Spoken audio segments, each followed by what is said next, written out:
ಓಂ ನಾರಾಯಣಂ ನಮಸ್ಕೃತ್ಯ ನರಂ ಚೈವ ನರೋತ್ತಮಂ ದೇವೀಂ ಸರಸ್ವತೀಂ ಚೈವ ತತೋ ಜಯಮುದೀರಯೇತ್. ಓಂ ಶಾಂತಿ ಶಾಂತಿ ಶಾಂತಿ. ನಾವು ಮಹಾಭಾರತದ ಆದಿಪರ್ವದಲ್ಲಿ 76ನೇ ಅಧ್ಯಾಯದ ವಿಚಾರ ಮಾಡ್ತಿದ್ವಿ. ಇದರಲ್ಲಿ ಶುಕ್ರಾಚಾರ್ಯನ ಶಿಷ್ಯರು ಅಸುರರು ಕಚನನ್ನು ಕೊಂದುಬಿಟ್ಟು ಸುಟ್ಟುಬಿಟ್ಟು ಬೂದಿ ಮಾಡಿಬಿಟ್ಟು ಸುರಾಪಾನದಲ್ಲಿ ಮಿಕ್ಸ್ ಮಾಡಿಬಿಟ್ಟು ಗುರುಗಳಿಗೆ ಕುಡಿಸ್ಬಿಟ್ಟಿರ್ತಾರೆ. ಇನ್ನು ಗುರುಗಳಿಗೆ ಕುಡಿಸ್ಬಿಟ್ಟಿದ್ರೆ ಆ ಸುರಾಪಾನದ ಮೊತ್ತಿನಲ್ಲಿ ಅವ್ರಿಗೂ ಅದು ಅರಿವಿಲ್ಲ. ಈಗ ಬರುತ್ತೆ, ಅದಕ್ಕೆ ಸುರಾಪಾನ ಶುಕ್ರಾಚಾರ್ಯ ನಿಷೇಧ ಮಾಡಿಸ್ತಾರೆ. ಅಲ್ಲಿ ತನಕ ಪರ್ಮಿಷನ್ ಇತ್ತು ಎಲ್ರಿಗೂ. ಆವತ್ತಿಂದ ಬ್ರಾಹ್ಮಣರಿಗಂತೂ ಪಕ್ಕಾ ನಿಷೇಧ ಮಾಡಿಸ್ಬಿಡ್ತಾನೆ. ಅದರಿಂದ ಎಲ್ಲ ಅನಾಹುತ ಆಯ್ತಲ್ಲ ಅಂದು.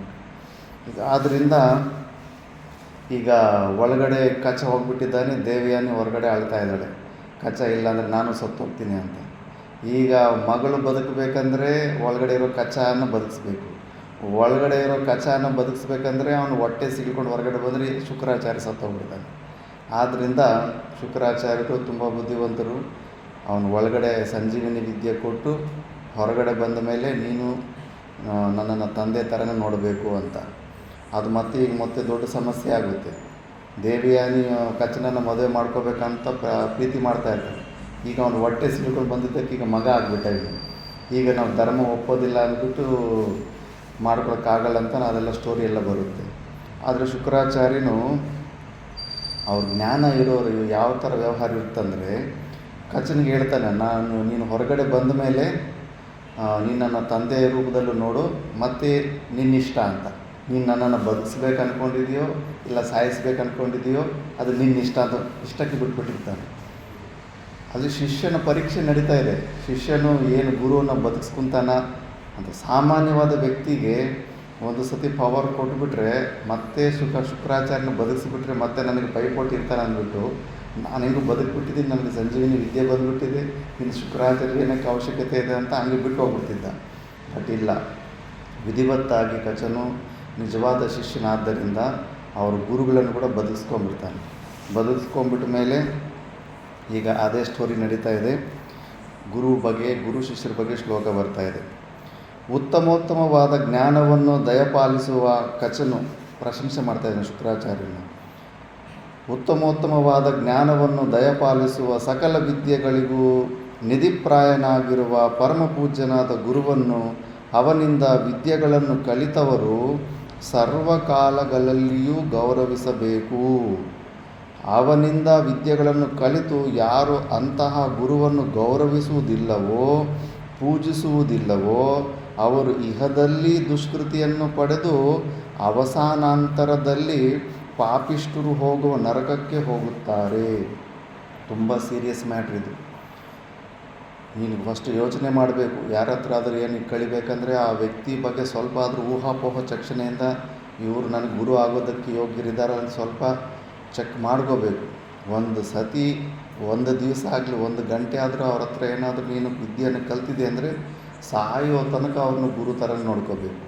ನಮ್ಮ ತಾತ ಗುರುಗಳು ಉತ್ತರ ಕಾಶಿಯಲ್ಲಿ ಹೋದಾಗ ಒಬ್ಬರ ಹತ್ರ ಕೇವಲ ಎರಡು ದಿವಸ ಏನೋ ವಿದ್ಯೆ, ಲಘು ಸಿದ್ಧಾಂತ ಕೌಮುದಿ ವ್ಯಾಕರಣ ಸ್ವಲ್ಪ ಕಲ್ತಿರ್ತಾರೆ. ಮತ್ತು ಅದಾದಮೇಲೆ ಮತ್ತೆ ಬೇರೆ ಆಚಾರ್ಯ ಹತ್ರ ಹೋಗ್ಬಿಟ್ಟು ಬೇರೆ ಜಾಗಕ್ಕೆ ಹೋಗಿ ಮತ್ತು ನಮ್ಮ ತಾತ ಗುರುಗಳು ತುಂಬ ದೊಡ್ಡ ಶ್ರೋತ್ರಿಯ ಬ್ರಹ್ಮನಿಷ್ಠರಾಗಿ ಜಾಸ್ತಿನೇ ಶಾಸ್ತ್ರ, ಎಲ್ಲ ಶಾಸ್ತ್ರನೂ ಓದ್ಬಿಟ್ಟಿರ್ತಾರೆ. ಬಟ್ ಇವ್ರಿಗೆ ಸ್ಟಾರ್ಟಿಂಗಲ್ಲಿ ಏನು ಕಲ್ತ್ಕೊಟ್ಟಿದ್ರಲ್ಲ ಅವರು ಅದೇ ಆ ಲೆವೆಲಲ್ಲಿ ಇದ್ಬಿಟ್ಟಿರ್ತಾರೆ. ಅವರು ಯಾವಾಗಾದರೂ ನಮ್ಮ ಆಶ್ರಮಕ್ಕೆ ಬಂದಾಗ ಅವ್ರಿಗೆ ಉಚ್ಚವಾದ ಆಸನದಲ್ಲಿ ಕೂಡಿಸಿ ಅವ್ರ ಕೆಳಗಡೆ ಕೊಡ್ತಾಯಿದ್ರಂತೆ ನಮ್ಮ ತಾತ ಗುರು. 2 ದಿವಸ ಪಾಠ ಹೇಳಿಕೊಟ್ರು ಕೂಡ ಆ ಗುರುಗಳಿಗೆ ಅಷ್ಟು ಸಾಯೋ ತನಕ ಅದೇ ಸನ್ಮಾನ ಕೊಟ್ಟು ನೋಡ್ಕೊತಾರೆ. ಅದು ನಮ್ಮ ಪರಂಪರೆಯಲ್ಲಿ ಬರೋದು ಅಂದ್ಬಿಟ್ಟು. ಈಗ ದುಷ್ಟರು ಇರ್ತಾರೆ, 1 ವರ್ಷ 2 ವರ್ಷ 3 ವರ್ಷ ವಿದ್ಯೆ ಕಲಿತು ಒಂದೊಂದು ಸತಿ ಗುರುಗಿಂತ ಶಿಷ್ಯನಿಗೆ ಸ್ವಲ್ಪ ಮೇಧಸ್ಸು ಹೆಚ್ಚಾಗ್ಬಿಡ್ಬೋದು. ಅರ್ಜುನನ ನೋಡಿದ್ವಲ್ಲ, ಗುರು ದ್ರೋಣಾಚಾರ್ಯಗಿಂತ ಸ್ವಲ್ಪ ಕೆಪಾಸಿಟಿ ಹೆಚ್ಚಾಗೆ ಬಂದುಬಿಟ್ಟಿತ್ತು ಅರ್ಜುನನು. ಆದರೂ ಕೂಡ ವಿರಾಟ ಪರ್ವದಲ್ಲಿ ಫಸ್ಟು ನಮಸ್ಕಾರ ಬಾಣಗಳಾಕಿ ಮಹಾಭಾರತ ಯುದ್ಧದಲ್ಲೂ ಕೂಡ ನಮಸ್ಕಾರ ಬಾಣಗಳಾಗಿ ಗುರುವಿನ ಮೇಲೆ ಮಾತ್ರ ಯಾವತ್ತೂ ಶ್ರದ್ಧೆ ಅವರು ಕಳ್ಕೊಳ್ಳಿಲ್ಲ. ಅದು ಇರುತ್ತೆ ಒಳ್ಳೆಯವ್ರದ್ದು. ಈ ದುಷ್ಟರು ಇರ್ತಾರೆ, ಸ್ವಲ್ಪ ಓದ್ಬಿಟ್ಟ ಮೇಲೆ ಒಂಚೂರು ಗುರುವಿಗಿಂತ ಸ್ವಲ್ಪ ಏನಾದರೂ ಕಲ್ತ್ಬಿಟ್ಟಂದ್ರೆ ಅವನಿಗೇನು ಬರುತ್ತೆ, ನನಗೆ ಎಲ್ಲ ಬರುತ್ತೆ ಅಂತ ವಿಪರೀತವಾಗಿ ಹಿಂಗೆ ಮಾಡ್ತಾರೆ. ಅಂಥವ್ರು ನೋಡಿ ಇಲ್ಲಿ ಅಂಥವ್ರು ಏನಾಗುತ್ತೆ, ಇಹದಲ್ಲಿ ದುಷ್ಕೃತಿಯನ್ನು ಪಡೆದು ಅಂದರೆ ಇಹಲೋಕದಲ್ಲೇ ದುರ್ಗತಿಯನ್ನು ಪಡೆದು ಮತ್ತು ಅವಸಾನಾಂತರದಲ್ಲಿ ಪಾಪಿಷ್ಠರು ಹೋಗುವ ನರಕಕ್ಕೆ ಹೋಗುತ್ತಾರೆ. ಇದು ನಾನು ಹೇಳ್ತಾ ಇಲ್ಲ, ನನ್ನ ಅಭಿಪ್ರಾಯ ಇಲ್ಲ, ಶಾಸ್ತ್ರದ ಮಾತು. ಋತಸ್ಯ ದಾತಾರಂ ಅನುತ್ತಮಸ್ಯ ನಿಧೀನಾಮಪಿ ಲಬ್ಧ ವಿದ್ಯಾ ಯೇ ನಾದ್ರಿಯಂತೆ ಗುರುಂ ಅರ್ಚನೀಯಂ ಪಾಪಲೋಕಾನ್ಸ್ತೆ ವ್ರಜಂತ್ಯಪ್ರತಿಷ್ಠಾ ಅಂತ ಶಾಸ್ತ್ರ ಪ್ರಮಾಣ ಇದೆ. ಅದಕ್ಕೆ ಹುಷಾರಾಗಿರ್ಬೇಕು ಈ ವಿಷಯದಲ್ಲಿ. ನಮಗೆ ಕೂಡ ಪಾಠ ಹೇಳ್ಕೊಡಿರೋ ಆಚಾರ್ಯರು ಒಂದು ಹೆಚ್ಚು ಕಡಿಮೆ 10 ಮೇಲೆ ಆಗಿದ್ದಾರೆ ಇಲ್ಲಿ ತನಕ. ನನಗೆ ವ್ಯಾಕರಣ ಕಲಿತುಕೊಟ್ಟಿದ್ದ ವ್ಯಕ್ತಿ ನನಗಿಂತ 18 ವರ್ಷ ಚಿಕ್ಕವನು. ಋಷಿಕೇಶ್ ಕೈಲಾಸ ಸ್ಟಾರ್ಟಿಂಗಲ್ಲಿ ತುಂಬ ಸ್ಟ್ರಿಕ್ಟು. ಕೂತ್ಕೊಳ್ಳೋವಾಗ ಸ್ವಲ್ಪ ಬೆರಳು ಬಾಯಿ ತೊಂದರೆ ಬೆರಳೆ ಹಾಕಿ ಬಾಯಿ ಹತ್ರ ಇಟ್ಕೊತಾ ಇದೆ ಅಂತ. ಆ ವಯಸ್ಸಿಗೂ ನಮ್ಮ ಅಹಂಕಾರ ಮೊದಲೇ ನಾವು ತಲೆ ಎಲ್ಲೂ ಬಗ್ಸೇ ಇಲ್ಲ. ಅಂಥದ್ರಲ್ಲ ಅಂಥ ಸಣ್ಣ ಹುಡುಗ ಹೋಗಿ ಇವನ ಹತ್ರ ಓದಬೇಕಲ್ಲ ಅಂತ ಏನೇನೋ ಸಮಸ್ಯೆಗಳು ಬರ್ತಾಯಿತ್ತು. ಬಟ್ ಶಾಸ್ತ್ರದಲ್ಲಿ ವಯಸ್ಸಿಲ್ಲ, ಏನಿಲ್ಲ. ಗುರು ಆಚರಿಸ್ತಾನೆ. ಗುರು ಅಂದರೆ ಮತ್ತೆ ಜೀವಂತವಲ್ಲಿ ಈಗ ಮತ್ತೆ ಆತನಿಗಿಂತ ಫಾಸ್ಟಾಗಿ ನಾನು ಪ್ರಸ್ಥಾನ ಹತ್ರ ಮುಗಿಸ್ಬಿಟ್ಟೆ. ಅದಕ್ಕಿಂತ ಮತ್ತು ನಾನು ಬೇಗ ಸ್ವಲ್ಪ ತಿಳುವಳಿಕೆ ಇದ್ದಂಥ ಫಾಸ್ಟಾಗಿ ತಿಳ್ಕೊಂಬಿಟ್ಟು ಅದಕ್ಕಿಂತ ಮುಂಚೆನೇ ಮುಗಿಸ್ಬಿಟ್ಟೆ. ಆದರೂ ಕೂಡ ಎಲ್ಲಿ ಕಾಣಿಸ್ತು ಕೂಡ ಆ ವ್ಯಕ್ತಿ ಫಸ್ಟು ನಾನೇ ಅವ್ರಿಗೆ ಪಾದ ಮುಟ್ಟಿ ಸಾಷ್ಟಾಂಗ ಪ್ರಣಾಮ ಮಾಡ್ತೀನಿ. ಎಲ್ಲರೂ ಆಶ್ಚರ್ಯ ನೋಡ್ತಾರೆ, ಸಣ್ಣ ಹುಡುಗನಿಗೆ ಏನು ಇವರು ಪ್ರಣಾಮ ಮಾಡ್ತಾರಂತ. ಇಲ್ಲ, ಗುರು ಅಂದರೆ ಗುರು ಅಷ್ಟೇ, ಸಾಯೋ ತನಕ ಅಷ್ಟೇ. ಆ ಮರ್ಯಾದೆನ ನಾವು ಪಾಲನೆ ಮಾಡಬೇಕು. ಇಲ್ಲೂ ಕೂಡ ಅದನ್ನು ಹೇಳ್ತಾ ಇದ್ದಾರೆ. ಕಚನು ಹೀಗೆ ಹೇಳಲಾಗಿ ಶುಕ್ರರು ಕಚನನ್ನು ಬಾಚಿ ತಬ್ಬಿಕೊಂಡು ನೆತ್ತಿಯನ್ನು ಆಘ್ರಾಣಿಸಿದರು. ಕಚನಿಗಾಗಿಯೇ ತವಕ ಪಡುತ್ತಿದ್ದ ದೇವಯಾನಿಯು ಅವನನ್ನು ಕರೆದುಕೊಂಡು ಹೊರಟು ಹೋದಳು. ಶುಕ್ರರು ಸುರಾಪಾನದಿಂದ ಅನರ್ಥವನ್ನು ತಮ್ಮಲ್ಲಿಯೇ ಕ್ಷಣಕಾಲ ಯೋಚಿಸಿದರು. ಇಷ್ಟೊಂದೆಲ್ಲ ಅನರ್ಥ ಆಗೋದಕ್ಕೆ ಕಾರಣ ಏನಂತ ಈಗ ಯೋಚನೆ ಮಾಡ್ತಾ ಇದ್ದಾನೆ. ತಾವು ಸುರಾಪಾನ ಮಾಡಿದ್ದರಿಂದಲೇ ಅಸುರರು ತಮ್ಮನ್ನು ವಂಚಿಸಲು ಸಾಧ್ಯವಾಯಿತೆಂದು ಶುಕ್ರರು ಮನಗಂಡರು. ಕಚನನ್ನು ಚೂರ್ಣ ಮಾಡಿ ಬೆರೆಸಿದ್ದ ಸುರೆಯನ್ನು ಕುಡಿದುದರ ಪರಿಣಾಮವಾಗಿ ಮತ್ತರಾಗಿ ಪ್ರಜ್ಞೆಯಿಲ್ಲದೆ ಬಹಳ ಹೊತ್ತಿನವರೆಗೆ ತಾವು ಬಿದ್ದಿದ್ದನ್ನು ನೆನೆದು ಪರಿತಾಪಪಟ್ಟರು. ಮಹಾ ತೇಜಸ್ವಿಯಾದ ಕಚನನ್ನು ನೋಡಿ ಆ ಬ್ರಾಹ್ಮಣ ಒಟುವನ್ನು ಸುರೆಯೊಡನೆ ಕುಡಿದು ಬಿಟ್ಟೆನೆಲ್ಲ ಎಂಬ ಪಶ್ಚಾತ್ತಾಪ ಶುಕ್ರರಿಗುಂಟಾಯಿತು. ಸುರಾಪಾನದಿಂದ ಆಗಬಾರದುದೆಲ್ಲ ಆಗಿ ಹೋಯಿತೆಂದು ಬಹಳ ದುಃಖಪಟ್ಟರು. ತಮ್ಮ ಈ ಅನುಭವದಿಂದಾಗಿ ಸುರಾಪಾನವನ್ನೇ ಬಹಿಷ್ಕರಿಸಬೇಕೆಂದು ನಿಶ್ಚಯಿಸಿದರು. ಅಷ್ಟಕ್ಕೆ ಮುಂಚೆ ಸ್ವಲ್ಪ ನಾರ್ಮಲ್ಲಾಗಿ ಪರ್ಮಿಷನ್ ಇತ್ತಂತೆ. ಇವ್ರಿಗೆ ಈ ಸುರಾಪಾನದಿಂದ ಇಷ್ಟೊಂದೆಲ್ಲ ಅನರ್ಥ ಆಯ್ತಲ್ಲ, ಆವತ್ತು ಅವ್ರಿಗಿನ್ನ ಸಿಕ್ಕಾಪಟ್ಟೆ ಬಂದುಬಿಟ್ಟಿದ್ದನ್ನು ನಿಯಮ ಮಾಡಿಬಿಟ್ಟು ಶಾಪ ಆಗಿಬಿಡ್ತಾರೆ. ಯೋ ಬ್ರಾಹ್ಮಣೋದ್ಯಪ್ರದೀಹ ಕಶ್ಚಿದ್ ಮೋಹಾತ್ ಸುರಾಂ ಪಾಸ್ಯತಿ ಮಂದಬುದ್ಧಿ ಅಪೇತಧರ್ಮ ಬ್ರಹ್ಮ ಚೈವ ಸ ಸ್ಯಾದ್ ಅಸ್ಮಿನ್ ಲೋಕೆ ಗರ್ಹೀತಃ ಸ್ಯಾತ್ ಪರೇಚ ಅಂತ. ಅಂದರೆ ಇನ್ನು ಮುಂದೆ ಮಂದಬುದ್ಧಿಯವನಾದ ಯಾವ ಬ್ರಾಹ್ಮಣನು, ಮುಖ್ಯವಾಗಿ ಬ್ರಾಹ್ಮಣರಿಗೆ ಸುರಾಪಾನ 100% ನಿಷೇಧ ಇದೆ. ಸ್ವಲ್ಪ ಶೂದ್ರರಿಗೆ ಮಾಂಸ ಭಕ್ಷಣ ಮತ್ತು ಸುರಾಪಾನದಲ್ಲಿ ಕೆಲವೊಂದು ಪುರಾಣದಲ್ಲಿ ಸ್ವಲ್ಪ ಅವರಿಗೆ ಲಿಬರ್ ಇದೆ. ಅವರು ಅದನ್ನು ಮಾಡಿದ್ರೂ ಕೂಡ ಅವ್ರ ಪಾಪ ಇಲ್ಲ ಅಂತ ಕೆಲವೊಂದು ಪ್ರಮಾಣಗಳು ಸಿಗುತ್ತೆ. ಬಟ್ ಮಿಕ್ಕಿದ್ದು ವರ್ಣದವ್ರಿಗಂತೂ ಅದು 100% ನಿಷೇಧ ಇದೆ. ಬ್ರಾಹ್ಮಣರಿಗಂತೂ ಸುರಾಪಾನ ಮಾಡಿದರೆ ಅಂದರೆ ಮುಗಿದೋಯ್ತಂತೆ. ನಾನ್ ವೆಜ್ ತಿನ್ನೋದಕ್ಕಿಂತ ಸುರಾಪಾನ ದೊಡ್ಡ ಮಹಾಪಾಪ ಅಂತಾರೆ. ಅದ್ರ ಬಗ್ಗೆ ನಾನ್ ವೆಜ್ ಬಗ್ಗೆ ಅಷ್ಟೊಂದು ಖಂಡನೆ ಬರೋದಿಲ್ಲ. ಬಟ್ ಸುರಾಪಾನ ಮಾತ್ರ ಚಾನ್ಸೇ ಇಲ್ಲ. ನಾವು ಯುಕ್ತಿಯಿಂದ ವಿಚಾರ ಮಾಡಿದ್ರೆ ಸುರಾಪಾನ ಏನು ಸಬ್ಜಿಯಿಂದನೇ, ಕಾಯಿ ಪಲ್ಯದಿಂದನೇ ಅದು ಕೊಳ್ತೋದ್ಮೇಲೆ ಬರೋ ಅಂಥದ್ದು, ಇದರಿಂದ ಅಷ್ಟು ಪಾಪ ಅನಿಸ್ತದೆ. ಆದರೆ ನಾವು ಮತ್ತಿನಲ್ಲಿ ಮಹಾ ಪಾಪಗಳು ಮಾಡಿಬಿಡ್ತೀವಿ. ಆ ಡ್ರಗ್ಸು ಅದು ಇದು ತಗೊತಾರಲ್ಲ, ಆ ಡ್ರಗ್ಸ್ ತಗೊಳ್ಳೋ ವ್ಯಕ್ತಿ ಪ್ರಾಣಿ ಆಗಿಬಿಡ್ತಾನಂತೆ. ಪ್ರಾಣಿ ಥರ ವ್ಯವಹಾರ. ಪ್ರಾಣಿಗಳಿಗೆ ಏನಿರುತ್ತೆ, ವಾವನೋ ವರ್ಷಗಳಿರೋದಿಲ್ಲ, ಇಷ್ಟ ಬಂದಂಗೆ ಇಷ್ಟಾಚಾರ. ಅದರ ಪ್ರಾಣಿಗಿರೋ ಮೆಂಟ್ಯಾಲಿಟಿ ಬಂದ್ಬಿಡುತ್ತಂತೆ. ಆ ಮತ್ತಿಂದ ಅಷ್ಟು ಅನರ್ಥಗಳಾಗುತ್ತೆ. ಅದಕ್ಕೆ ಅದನ್ನು ಯಾವಾಗಲೂ ನಿಂದೆ ಮಾಡ್ತಾರೆ. ಬ್ರಾಹ್ಮಣನಾಗಿದ್ದು ಸುರಾಪಾನ ಮಾಡುವವನಿಗೆ ಬ್ರಹ್ಮಹತ್ಯ ದೋಷವು ಪ್ರಾಪ್ತವಾಗುತ್ತದೆ. ಅವನು ಇಹಪರಗಳೆರಡರಲ್ಲಿಯೂ ಬಹುನಿಂದ್ಯನಾಗುತ್ತಾನೆ. ಬ್ರಾಹ್ಮಣ ಧರ್ಮದ ವಿಷಯವಾಗಿ ಧರ್ಮಶಾಸ್ತ್ರಗಳಲ್ಲಿ ಇದುವರೆಗೆ ಯಾವ ನಿಯಮಗಳು ಹೇಳಲ್ಪಟ್ಟಿವೆಯೋ ಆ ನಿಯಮಗಳೊಡನೆ ನಾನಿಂದು ಮಾಡಿರುವ ಈ ನಿಯಮವು ಸೇರುತ್ತದೆ. ಎಷ್ಟು ಪವರ್ಫುಲ್ ವ್ಯಕ್ತಿ ಶುಕ್ರಾಚಾರ್ಯ. ವೇದಗಳಲ್ಲಿರುವಂಥ ನಿಯಮದಲ್ಲಿ ಇವನೊಂದು ನಿಯಮನ ಸೇರಿಸ್ತಿದ್ದಾನಂದರೆ ಎಷ್ಟು ಮಹಾ ಪವರ್ಫುಲ್ ವ್ಯಕ್ತಿ ಅಂತ ಯೋಚನೆ ಮಾಡಬೇಕು. ಅಖಂಡ ಪ್ರಪಂಚಕ್ಕೂ ಈ ನನ್ನ ನಿಯಮವು ಅನ್ವಯಿಸುತ್ತದೆ. ನಾನು ಉದ್ಘೋಷಿಸಿರುವ ಈ ನಿಯಮವನ್ನು ಸತ್ಪುರುಷರು, ಬ್ರಾಹ್ಮಣರು, ಆಚಾರ್ಯರು, ಆಚಾರ್ಯರ ಶಿಷ್ಯರು, ದೇವತೆಗಳು ಮತ್ತು ಎಲ್ಲ ಪ್ರಜೆಗಳೂ ಕೇಳಲಿ, ಅದರಂತೆ ನಡೆಯಲಿ. ಎಲ್ಲರಿಗೂ, ಇಡೀ ಬ್ರಹ್ಮಾಂಡದಲ್ಲಿ ಎಲ್ಲರಿಗೂ ಆರ್ಡರ್ ಆಗಿಬಿಟ್ಟ. ಇನ್ನು ಅಪ್ರಮೇಯರಾದ ತಪೋನಿಧಿಗಳಲ್ಲಿ ಶ್ರೇಷ್ಠರಾದ ಮಹಾನುಭಾವರಾದ ಶುಕ್ರರು ತಮ್ಮ ಅಪ್ರತಿಹತವಾದ ವಾಣಿಯಿಂದ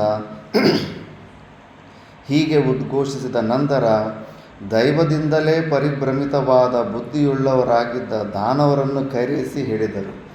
ಎಲ್ಲ ಅಂಥ ಶಿಷ್ಯನ ಮಾಡ್ಕೊಂಡು ಈಗ ಶಿಷ್ಯನ ಕರೀತಾರೆ. ಮೂರ್ಖರೇ ಬನ್ನಿ, ಇಂಥ ಕೆಲಸ ಮಾಡಿದಿರ ಅಂದ್ಬಿಟ್ಟು.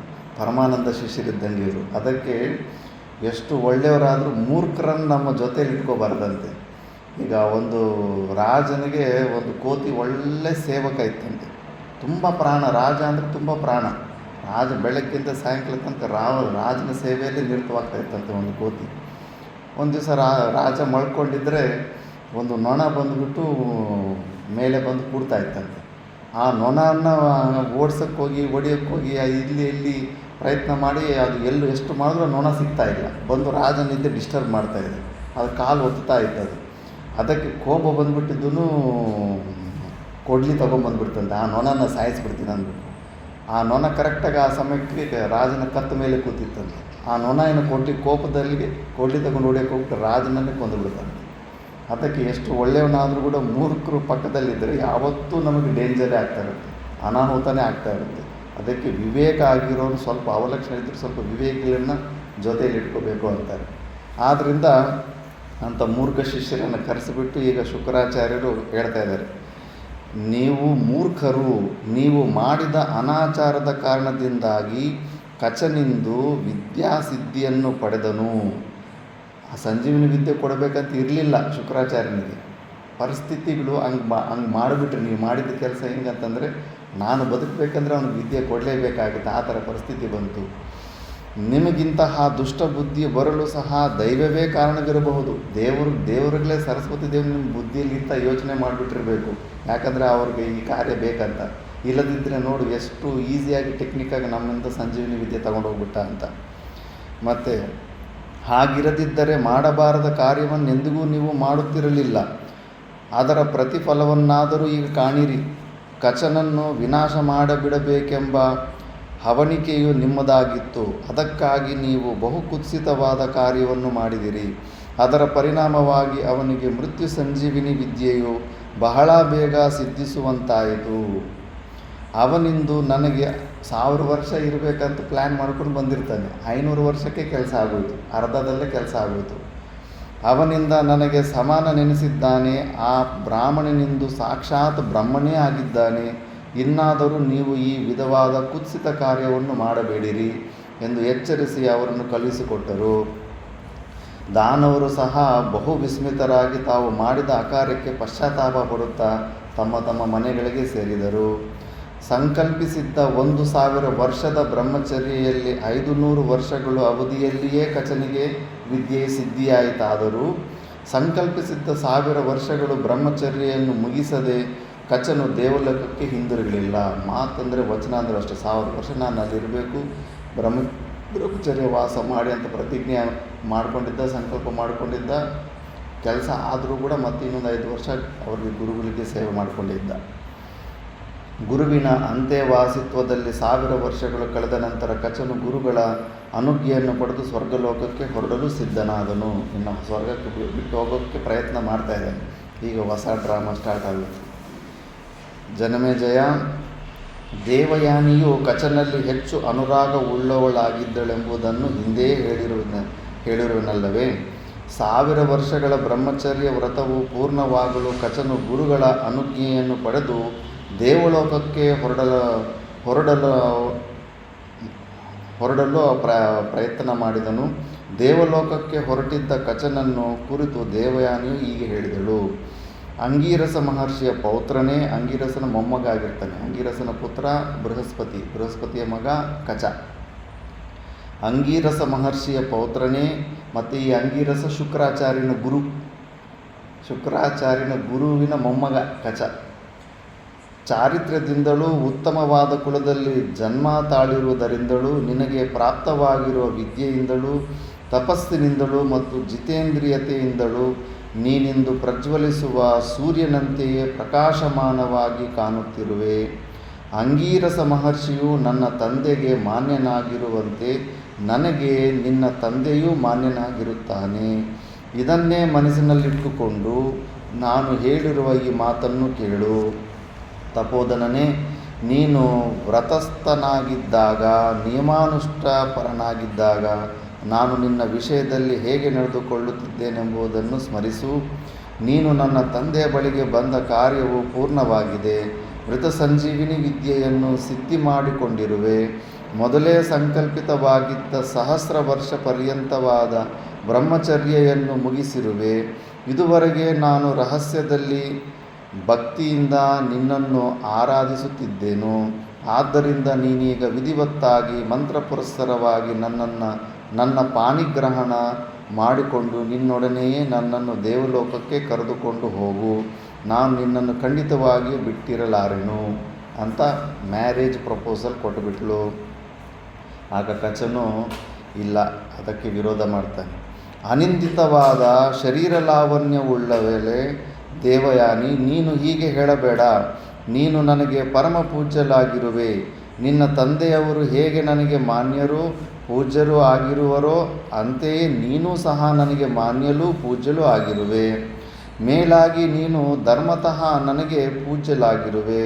ನನ್ನ ಗುರುಗಳು ಹೇಗೆ ನನಗೆ ಸರ್ವದಾ ಮಾನ್ಯರಾಗಿರುವರೋ ಅಂತೆಯೇ ನೀನೂ ಸಹ ನನಗೆ ಸರ್ವದಾ ಮಾನ್ಯಲಾಗಿರುವೆ. ಆದ್ದರಿಂದ ನೀನು ಈ ವಿಧವಾದ ಮಾತುಗಳನ್ನು ಆಡಬೇಡ ಅಂತ ತಿರಸ್ಕಾರ ಮಾಡ್ದ. ಯಾಕಂದರೆ ಈಗ ಹೊಟ್ಟೆಯಿಂದ ಬರುವಾಗಲೂ ಶುಕ್ರಾಚಾರ್ಯನ ಹೇಳಿದ್ದಾನೆ, ನೀನು ಹೊರಗಡೆ ಬಂದ ಮೇಲೆ ನೀನು ನನ್ನ ತಂದೆ ಥರನೇ ನೋಡಬೇಕು ಅಂತ. ತಂದೆ ಥರ ನೋಡಿದ ಮೇಲೆ ಈಗ ಅಣ್ಣ ತಂಗಿ ಆಗಿಬಿಟ್ರು. ಮತ್ತು ಅಣ್ಣ ತಂಗಿ ಹೆಂಗೆ ಮದುವೆ ಮಾಡ್ಕೊಳಕ್ಕಾಗುತ್ತೆ? ಆದ್ದರಿಂದ ಈಗ ಮತ್ತೆ ದೇವಯಾನಿ ಅಂತಳು, ದ್ವಿಜೋತ್ತಮನೇ, ಮಾನ್ಯರ್ಯಾರೆಂಬುದನ್ನು ಪರಿಪರಿಯಾಗಿ ಹೇಳಲು ಪ್ರಯತ್ನಿಸಬೇಡ. ನನ್ನ ತಂದೆಯ ಗುರು ಅಂಗಿರಸ, ಅವರ ಮೊಮ್ಮಗನು ನೀನು. ಈ ದೃಷ್ಟಿಯಿಂದ ನೀನು ಸಹ ನನಗೆ ಮಾನ್ಯನಲ್ಲವೇ, ಪೂಜ್ಯನಲ್ಲವೇ? ನಾನು ನಿನ್ನ ಮೇಲಿನ ಅನುರಾಗದ ಕಾರಣದಿಂದಾಗಿ ಮಾಡಿದ ಉಪಕಾರವನ್ನಾದರೂ ಸ್ಮರಿಸು. ಗುರುಪುತ್ರ, ನಿನ್ನನ್ನು ಅಸುರರು ಪದೇ ಪದೇ ಕೊಂದು ಹಾಕುತ್ತಿದ್ದರು. ಆ ಸಮಯದಲ್ಲಿ ನಾನು ನಿನ್ನ ಮೇಲಿನ ಪ್ರೇಮದ ಕಾರಣದಿಂದ ಎಷ್ಟು ತವಕಿಸುತ್ತಿದ್ದೇನು.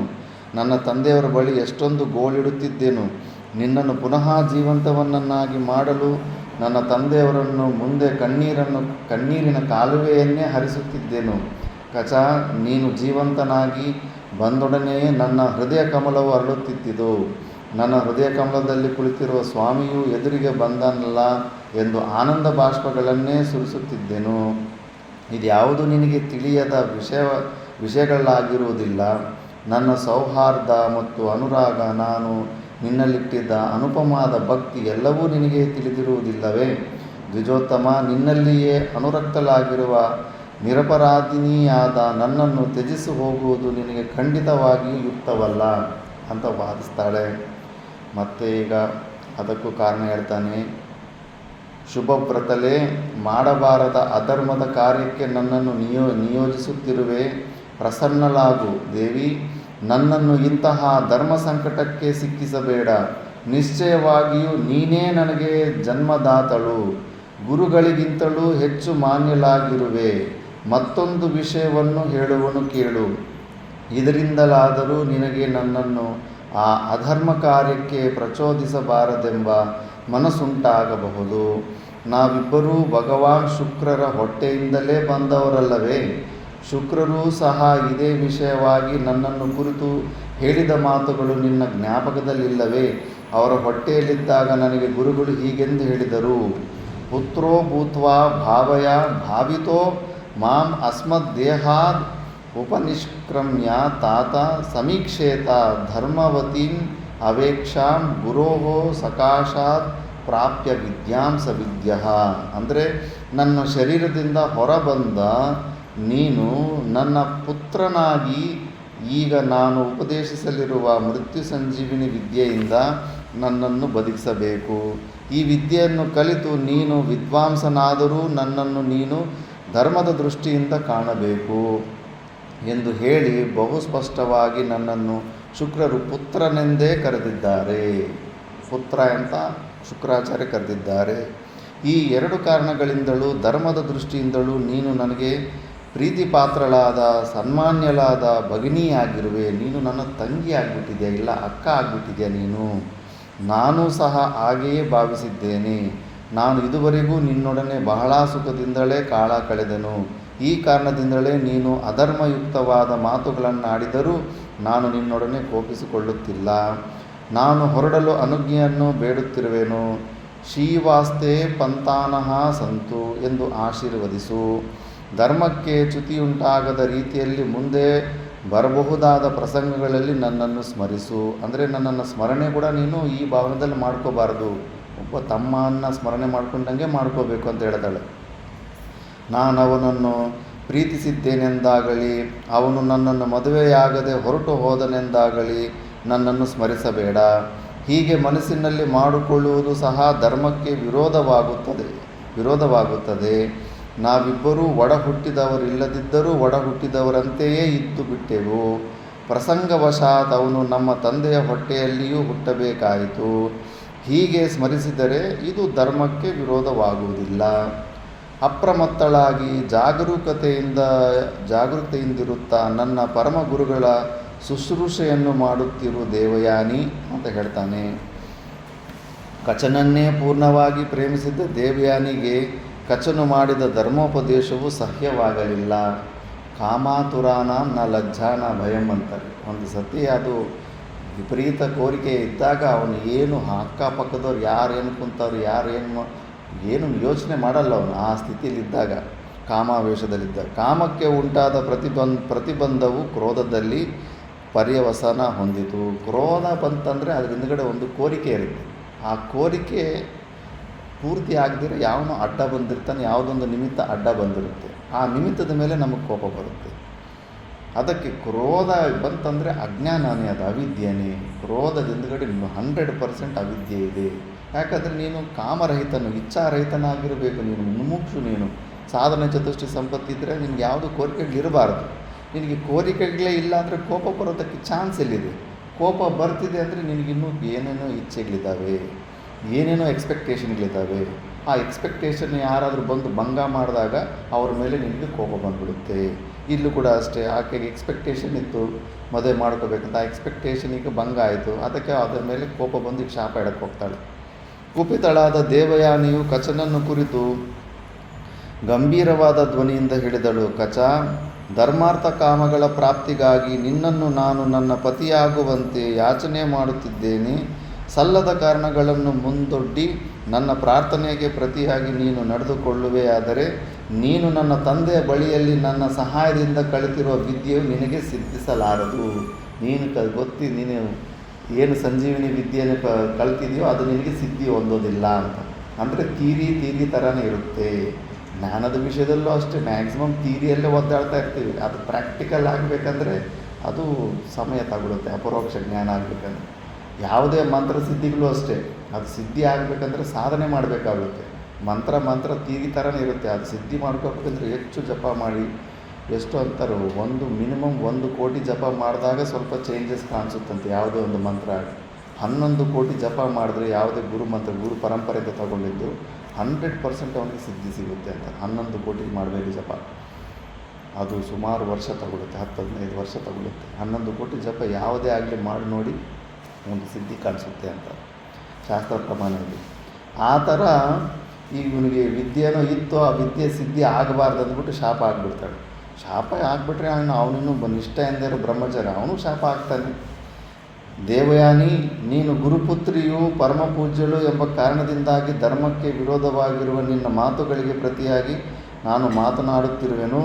ನಿನ್ನಲ್ಲಿ ಯಾವುದಾದರೂ ದೋಷವಿರುವುದೆಂಬ ಕಾರಣದಿಂದ ನಾನು ನಿನ್ನನ್ನು ಮದುವೆಯಾಗುವುದಿಲ್ಲವೆಂದು ಹೇಳುತ್ತಿಲ್ಲ. ಗುರುಪುತ್ರಿ, ಗುರುಗಳ ಭಾರ್ಯೆ, ಗುರುಗಳ ಅಕ್ಕ ತಂಗಿಯರು ಇವರೆಲ್ಲರೂ ಗೌರವಿಸಬೇಕೆಂದು ಹಿರಿಯರು ಹೇಳುತ್ತಾರೆ. ಮೇಲಾಗಿ ಗುರುಗಳೂ ಸಹ ನಿನ್ನನ್ನು ಮದುವೆಯಾಗುವ ವಿಷಯದಲ್ಲಿ ನನ್ನೊಡನೆ ಯಾವುದೊಂದು ಮಾತನ್ನು ಹೇಳಿರುವುದಿಲ್ಲ. ಅವರು ನನಗೆ ಈ ವಿಷಯದಲ್ಲಿ ಅನುಜ್ಞೆಯನ್ನೂ ನೀಡಲಿಲ್ಲ, ಆಜ್ಞೆಯನ್ನು ಮಾಡಿರುವುದಿಲ್ಲ. ಅವರು ಧರ್ಮಾತ್ಮರಾದುದರಿಂದ ನಿನ್ನ ಸಂಬಂಧವು ಹೇಗಿರಬೇಕೆಂಬುದು ಅವರಿಗೆ ತಿಳಿದಿರುವುದು. ಹಾಗೂ ನೀನು ಶಾಪ ಕೊಡುವುದಾದರೂ ಕೊಟ್ಟುಬಿಟ್ಟೆ. ಆ ಕುಪಿತಳಾದ ದೇವಯಾನಿಯು, ನನ್ನ ತಂದೆಯಿಂದ ಕಲಿತ ಮೃತ ಸಂಜೀವಿನಿ ವಿದ್ಯೆಯು ನಿನಗೆ ಸಿದ್ಧಿಯಾಗದಿರಲಿ ಎಂದು ಕಚನಿಗೆ ಶಾಪವನ್ನು ಕೊಟ್ಟುಬಿಟ್ಟಳು. ಸ್ವಲ್ಪ ಖಿನ್ನನಾದ ಕಚನು ದೇವಯಾನಿಗೆ ಹೇಳಿದನು, ದೇವಯಾನಿ, ಗುರುಪುತ್ರಿಯನ್ನು ಮದುವೆ ಮಾಡಿಕೊಳ್ಳಬಹುದೇ? ಹಿಂದಿನಿಂದಲೂ ನಮ್ಮ ಪದ್ಧತಿಯಲ್ಲಿ ಹೇಗೆ ನಡೆದು ಬಂದಿದೆ, ಧರ್ಮವೇನು ಹೇಳುತ್ತದೆ, ಈ ಎಲ್ಲ ವಿಷಯಗಳನ್ನು ನಿನ್ನೊಡನೆ ಹೇಳಿದೆನು. ನಾನು ನಿನ್ನ ಸೋದರನೆಂಬುದನ್ನು ನಿನ್ನ ತಂದೆಯವರ ಮಾತನ್ನೇ ಉಲ್ಲೇಖಿಸಿ ಹೇಳಿದೆನು. ನಿನ್ನ ಶಾಪಕ್ಕೆ ನಾನು ಖಂಡಿತವಾಗಿ ಗುರಿಯಾಗಬಾರದಾಗಿತ್ತು. ಆದರೂ ಕಾಮವಶಳಾದ ನೀನು ನನಗೆ ಶಾಪವನ್ನಿತ್ತಿರುವೆ.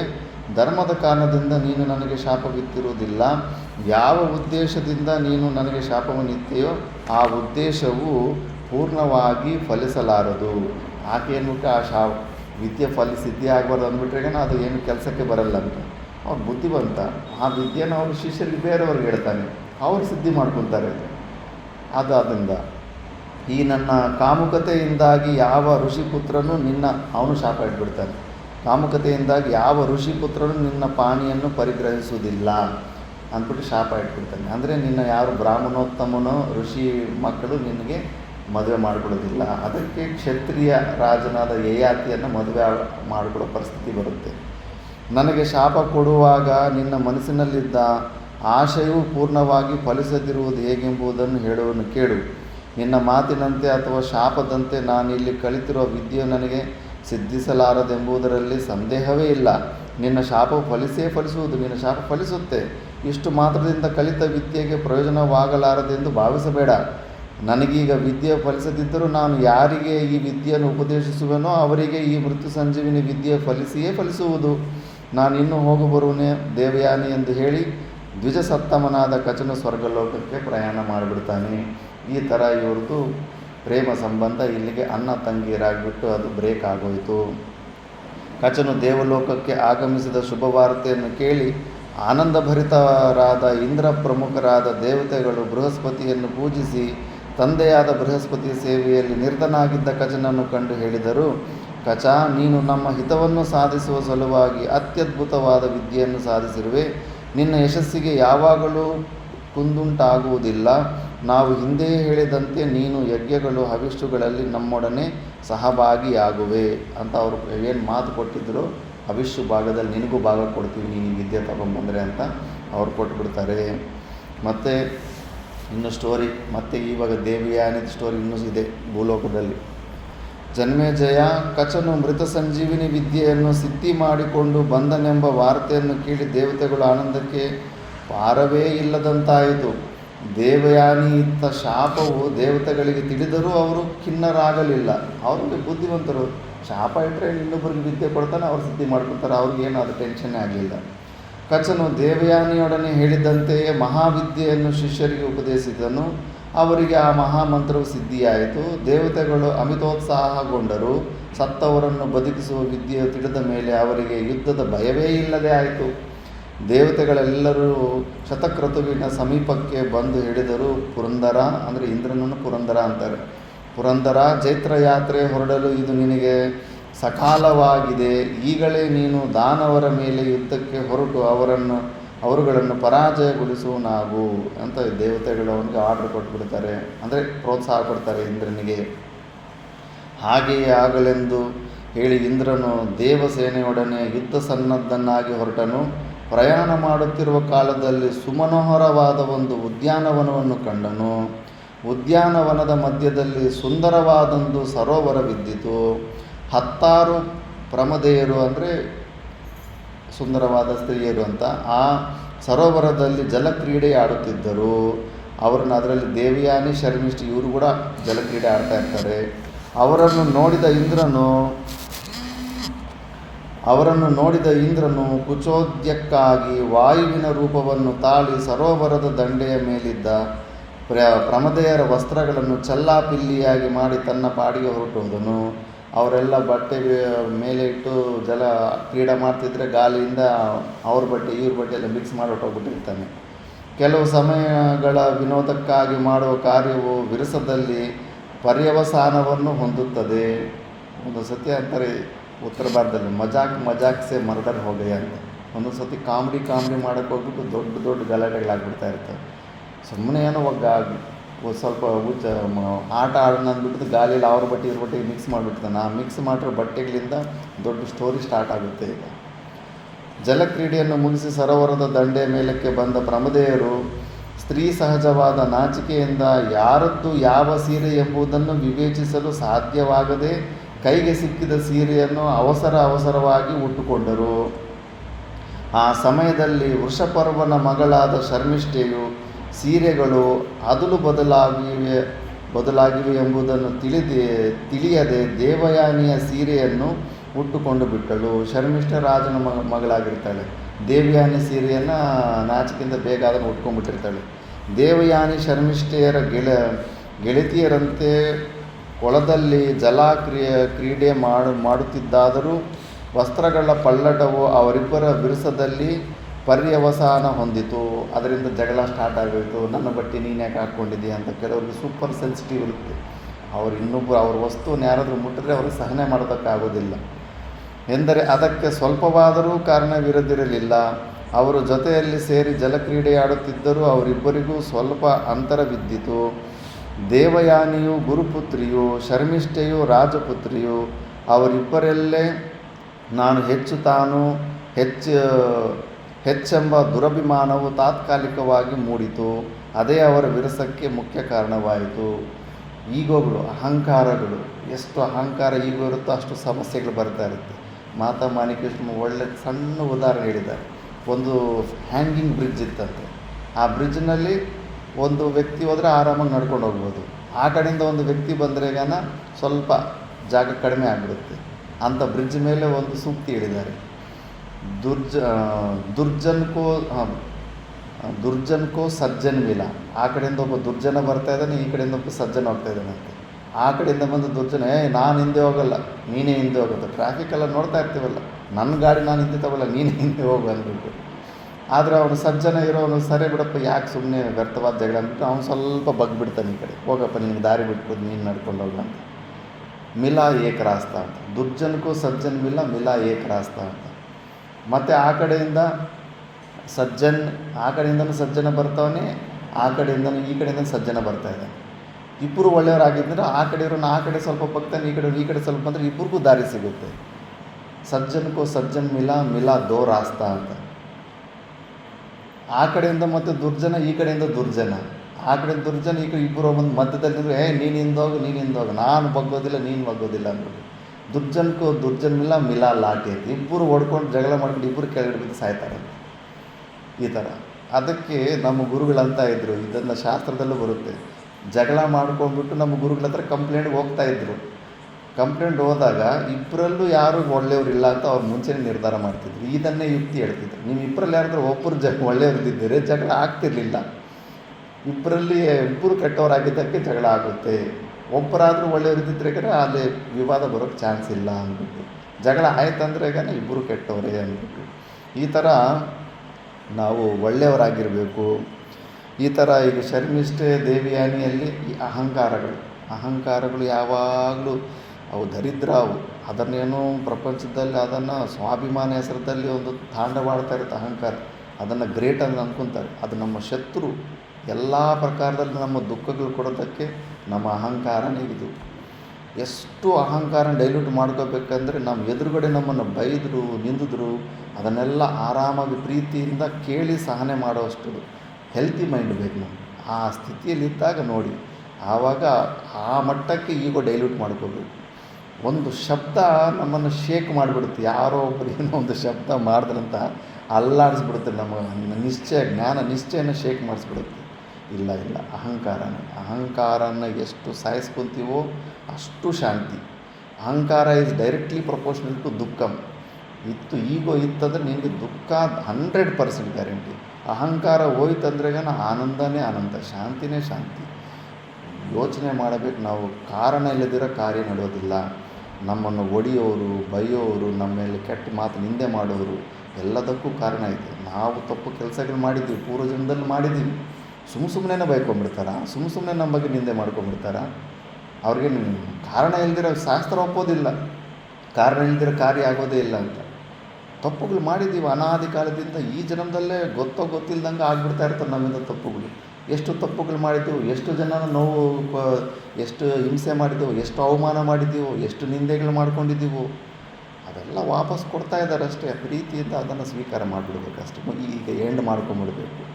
ಅದಕ್ಕೆ ನಮಗೇನು ಅನಿಸುತ್ತೆ, ನಾನು ತಪ್ಪೇ ಮಾಡಲಿಲ್ಲ, ಅವನು ಯಾಕೆ ಹಿಂಗೆ ಮಾಡ್ತಾನೆ ಅಂತ. ತಪ್ಪು ಅದು, ನಿನ್ನ ಸುಳ್ಳದು. ನೀನು ತಪ್ಪು ಮಾಡಿದ್ರೇ ಅವ್ರಿಗೆ ಯಾರಾದರೂ ಬಯೋದಕ್ಕಾಗುತ್ತೆ. 100% ನೀನು ತಪ್ಪು ಮಾಡಿದ್ರೇ ಇನ್ನೊಬ್ಬನಿಗೆ ಅಲ್ಲಿ ಆ ಪ್ರೇರಣೆ ಬರೋದು. ನೀನು ತಪ್ಪೇ ಮಾಡಿಲ್ಲ ಅಂದರೆ ಅವನಿಗೆ ಆ ಬುದ್ಧಿ ಬರೋದೇ ಇಲ್ಲ. ಮಾಡಲಿ, ಸ್ವಲ್ಪ ದಿವಸ ಮಾಡಲಿ, ಒಂದು 5 ವರ್ಷ 10 ವರ್ಷ ನಿಂದೆ ಮಾಡ್ತಾಯಿರಲಿ, ಬೈಕೊತಾ ಇರಲಿ, ಎಲ್ಲ ಕಾಳಿಯಲ್ಲಿ ಕೆಲಸ ಮಾಡ್ತಾಯಿರಲಿ, ಎಲ್ಲ ಮಾಡಿದ್ರು ಕೂಡ ಸಹನೆ ಮಾಡ್ಕೊತ ಹೋಗ್ತಾಯಿದ್ರೆ ಅದು ತಣ್ಣಗಾಗ್ಬಿಡ್ತಾರೆ. ಆ ಆನಂದನೇ ಬೇರೆ ಇರುತ್ತೆ.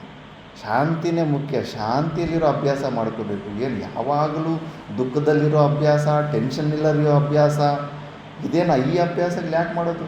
ಮನುಷ್ಯ ಮರ್ತೋಗ್ಬಿಟ್ಟಿದ್ದಾನೆ. ಅನಾದಿ ಕಾಲದಿಂದ ಟೆನ್ಷನ್ನಲ್ಲಿ ಬದುಕಿ ಈಗ ಶಾಂತಿ ಸ್ಥಿತಿ ಬಂದರೆ ಅವನಿಗೆ ಅಡ್ಜಸ್ಟ್ ಆಗ್ತಾ ಇಲ್ಲ. ಟೆನ್ಷನ್ ಬೇಕಂತ ಕೋರಿ ಟೆನ್ಷನ್ ತೊಗೊತಾ ಇದ್ದಾನೆ. ಅಭ್ಯಾಸನ ಬಿಟ್ಬಿಡ್ಬೇಕು. ಶಾಂತಿ ಅಂತಂದನು. ಪ್ರತಿಯೊಂದು ಶಾಂತಿ ಮಂತ್ರದಲ್ಲಿ ಎಷ್ಟು ಸತಿ ಶಾಂತಿ ಶಬ್ದನ ಬಳಸ್ತೀವಿ ನಾವು. ಆ ಶಾಂತಿ ಬೇಕಂದರೆ ಅಹಂಕಾರನ ನೆಲಮಟ್ಟ ಮಾಡಬೇಕು. ಭೂಮಿಯಲ್ಲಿ ಹಾಕಿ ತೊಳೆದ್ಬಿಡ್ಬೇಕು ಅಹಂಕಾರ. ನಮ್ಮ ಗುರುಗಳೇ ಹೇಳ್ತಿದ್ರು, ಹೊಸ ಊಟ ತಿನ್ನಬೇಕು ನೀವು. ಏನು ಊಟ? ಬೈಗಳು ಊಟ, ಬಯಸ್ಕೊಳ್ಳೋದು, ನಿಂದೆಗಳು ಕೇಳೋದು, ಹೊಸ ಊಟ. ಇದನ್ನು ತಿನ್ನೋದನ್ನು ಕಲೀರಿ. ಸಾಧನೆ ಮಾಡಬೇಕಂದ್ರೆ ಅಷ್ಟು ಸುಲಭ ಇಲ್ಲ. ತುಸ್ ಅಂತ ಒಂದು ಮಾತು ಅಂದ್ಬಿಟ್ಟು ಈ ಆಶ್ರಮ ಬಿಟ್ಟು ಆಶ್ರಮ ಹೋಗೋದು, ಅಲ್ಲಿ ಯಾರೋ ಇನ್ನೊಬ್ಬ ಏನೋ ಒಂದು ಮಾತಂತ ಅದಕ್ಕೆ ಬುಸ್ ಅಂತ ಕೋಪ ಮಾಡ್ಕೊಂಡು ಅದನ್ನು ಬಿಟ್ಟು ಇನ್ನೊಂದು ಹೋಗೋದು. ಅದು ಎಲ್ಲೋದ್ರೂ ಮತ್ತೆ ನಾಯಿ ಥರ ಬದುಕಾಗುತ್ತೆ ಅಷ್ಟೇ. ಸಹನೆ ಮಾಡಬೇಕು. ಮನಸ್ಸಲ್ಲಿ ಫಸ್ಟು ನಿರ್ಧಾರ ಮಾಡ್ಕೋಬೇಕು. ಕಾರಣ ಇದೆ, ನಮ್ಮನ್ನು ನಿಂದೆ ಮಾಡ್ತಾವ್ರೆ, ಬೈತಾವ್ರೆ, ನಮಗೆ ಸಪೋರ್ಟ್ ಮಾಡ್ತಾ ಇಲ್ಲ, ಎಲ್ಲದಕ್ಕೂ ಕಾರಣ ಇದೆ. ನಾವು ಅದೇ ತಪ್ಪು ಮಾಡಿದ್ದೀವಿ ಅವ್ರಿಗೆ ಪೂರ್ವಜನ್ಮದಲ್ಲಿ. ಅದನ್ನು ಸ್ವೀಕಾರ ಮಾಡಿಬಿಟ್ರೆ ಮತ್ತೆ ಶಾಂತಿಯಿಂದ ಇರ್ಬೋದು. ಅದನ್ನು ಸ್ವೀಕಾರ ಮಾಡಲಿಲ್ಲ ಅಂದರೆ ಡಿಸ್ಟರ್ಬ್ ಆಗ್ತಾ ಇರುತ್ತೆ. ಅವ್ನು ಹಂಗೆ ಯಾಕಂದ, ಹಿಂಗೆ ಯಾಕಂದ ಅಂತ ಏನೇನೋ ನಿಂದೆಗಳು ಬರ್ತಾ ಇರ್ತವೆ. ನಾವು ಅದೇ ಥರ ನಿಂದೆಗಳು ಮಾಡಿರ್ತೀವಿ, ಯಾರ್ಯಾರಿಗೂ ಲಿಂಕಿಟ್ಟು ಏನೇನೋ ಎಲ್ಲ ಸುಳ್ಳೆಲ್ಲ ಹೇಳಿರ್ತೀವಿ. ಆದ್ದರಿಂದ ಇವಾಗ ಅದೆಲ್ಲ ವಾಪಸ್ ಬರ್ತಾ ಇದೆ. ಸ್ವೀಕಾರ ಮಾಡಿಬಿಟ್ರೆ ಶಾಂತಿ ಆಗ್ತದೆ. ಎಲ್ಲ ಅಹಂಕಾರದಿಂದನೇ ಸಮಸ್ಯೆ. ಈಗ ಇವರಿಬ್ಬರು ಜಗಳದಲ್ಲಿ ಅದೇ ಬರ್ತಾ ಇದೆ. ಶರ್ಮಿಷ್ಠೆಯು ತನ್ನ ಸೀರೆಯನ್ನುಟ್ಟಿದ್ದನ್ನು ಕಂಡು ಕುಪಿತಳಾದ ದೇವಯಾನಿ ಅವಳನ್ನು ಕುರಿತು ಹೀಗೆ ಹೇಳಿದಳು. ಆಚಾರ ವ್ಯವಹಾರಗಳನ್ನು ಕಿಂಚಿತ್ತಾದರೂ ತಿಳಿಯದಿರುವ ಅಸುರ ಪುತ್ರಿಯೇ, ಅಸುರ ರಾಜನ ಮಗಳಾಗಿರ್ತಾಳಲ್ಲ, ಅಸುರ ಪುತ್ರಿಯೇ, ನನ್ನ ಸೀರೆಯನ್ನೇಕೆ ನೀನಿಟ್ಟುಕೊಂಡೆ? ನೀನು ನನ್ನ ತಂದೆಯ ಶಿಷ್ಯಳೆಂಬುದನ್ನು ಮರೆತೆಯ? ಇದರಿಂದ ನಿನಗೆ ಖಂಡಿತವಾಗಿಯೂ ಒಳ್ಳೆಯದಾಗುವುದಿಲ್ಲ. ಅದು ನಿಜನೇ. ರೂಲ್ ಪ್ರಕಾರ ಗುರುಪುತ್ರ ಗುರು ಸಮ ಅಂತ. ಗುರುವಿನ ಮಕ್ಕಳು ಗುರು ಸಮಾನದಿಂದ ನಾವು ನೋಡ್ಕೋಬೇಕು. ಅವ್ರ ವಸ್ತ್ರಗಳನ್ನ ಫ್ರೆಂಡ್ ಥರ ಎಲ್ಲ ನೋಡಬಾರ್ದು. ಅವ್ರನ್ನ ಗುರುವಿನ ಎಷ್ಟು ಮರ್ಯಾದೆ ಕೊಡ್ತೀವಿ, ಗುರುಪುತ್ರಿಗೂ ಅಷ್ಟೇ ಮರ್ಯಾದೆ ಕೊಡ್ತಾ ಇರಬೇಕು. ಇಲ್ಲೂ ಕೂಡ ಅಷ್ಟೇ. ಅಡವೀಶ ಸ್ವಾಮೀಜಿ ಮಕ್ಕಳಿದ್ರೆಗನ ಗುರು ಸಮದಿಂದನೇ ನೋಡಿಕೊಂಡು ಅದೇ ರೆಸ್ಪೆಕ್ಟ್ ಕೊಡ್ತಾ ಇರಬೇಕು. ಅವರು ಶಾಸ್ತ್ರ ಪ್ರಮಾಣ ಇದೆ ಅದಕ್ಕೆ. ಆ ಥರ ಇಲ್ಲಿ ಶಾಸ್ತ್ರನ ಹೇಳಿಬಿಟ್ಟು ಇದು ಮಾಡ್ತಾರೆ. ಬಟ್ ಹಸುರನ ಮಗಳಿಗೆ ಈ ಶಾಸ್ತ್ರ ಎಲ್ಲ ಅವ್ರೇನು ಕಿವಿಯಲ್ಲಿ ಬೀಳುತ್ತಾ? ದೇವಯಾನಿ ಈ ಮಾತುಗಳನ್ನು ಶರ್ಮಿಷ್ಠೆ ಸಹಿಸಿಕೊಳ್ಳಲಿಲ್ಲ. ಅಸುರ ಭಾವಕ್ಕೆ ಅನುರೂಪವಾಗಿಯೇ ಉತ್ತರ ಕೊಟ್ಟಳು. ಬಾಯಿ ಮುಚ್ಚು ಸಾಕು. ಅದೇನೋ ಅಂತಾರಲ್ಲ, 10 ಜನ ಗಂಡು ಮಕ್ಕಳು ಬೇಕಾದರೆ ಕಲ್ತಿರ್ತಾರೆ, 2 ಜಡೆಗಳು ಕಲ್ತಿರೋದಿಲ್ಲ ಅಂತಾರೆ. ಮೊದಲೇ ಸಣ್ಣ ಕಾರಣ ಸಾಕು ಜಗಳ ಆಡೋದಕ್ಕೆ ಹುಡುಕುತ್ತಾ ಇರ್ತಾರೆ. ನಿಮ್ಮಪ್ಪನ ಯೋಗ್ಯತೆಯನ್ನು ಕಂಡಿದ್ದೇನೆ. ನಮ್ಮಪ್ಪನು ಮಲಗಿರಲಿ ಕುಳಿತಿರಲಿ ಕೈ ಕೊಟ್ಟುಕೊಂಡು ಕೆಳಗಡೆ ನಿಂತು ವಂದಿ ಮಾಗದರಂತೆ ಸ್ತೋತ್ರ ಮಾಡುವ ನಿನ್ನಪ್ಪನು ನನಗೆ ತಿಳಿಯದವನೇ? ಮತ್ತು ರಾಜ ಬಂದಾಗ ಎಂಥ ಬ್ರಾಹ್ಮಣರಾಗಲಿ ಎದ್ದು ನಿಂತ್ಕೋಬೇಕಾಗುತ್ತೆ, ರಾಜನಿಗೆ ಕೊಡಬೇಕಾದ ಮರ್ಯಾದೆ ಕೊಡಬೇಕು, ಅದು ಶಾಸ್ತ್ರಪರವಂತವಾಗಿ. ಮತ್ತು ರಾಜ ಬಂದಾಗ ಇವರಪ್ಪರು ಎದ್ದು ನಿಂತ್ಕೊಂತೆ ಅಂದರೆ ಆಕೆನೂ ಪ್ರಮಾಣ ಕೊಡ್ತಾವಳು, ನಿಮ್ಮಪ್ಪನಿಗಿಂತ ನಮ್ಮಪ್ಪ ಗ್ರೇಟು, ಅದಕ್ಕೆ ನಾನು ನಿನಗಿಂತ ಗ್ರೇಟು ಅಂತ.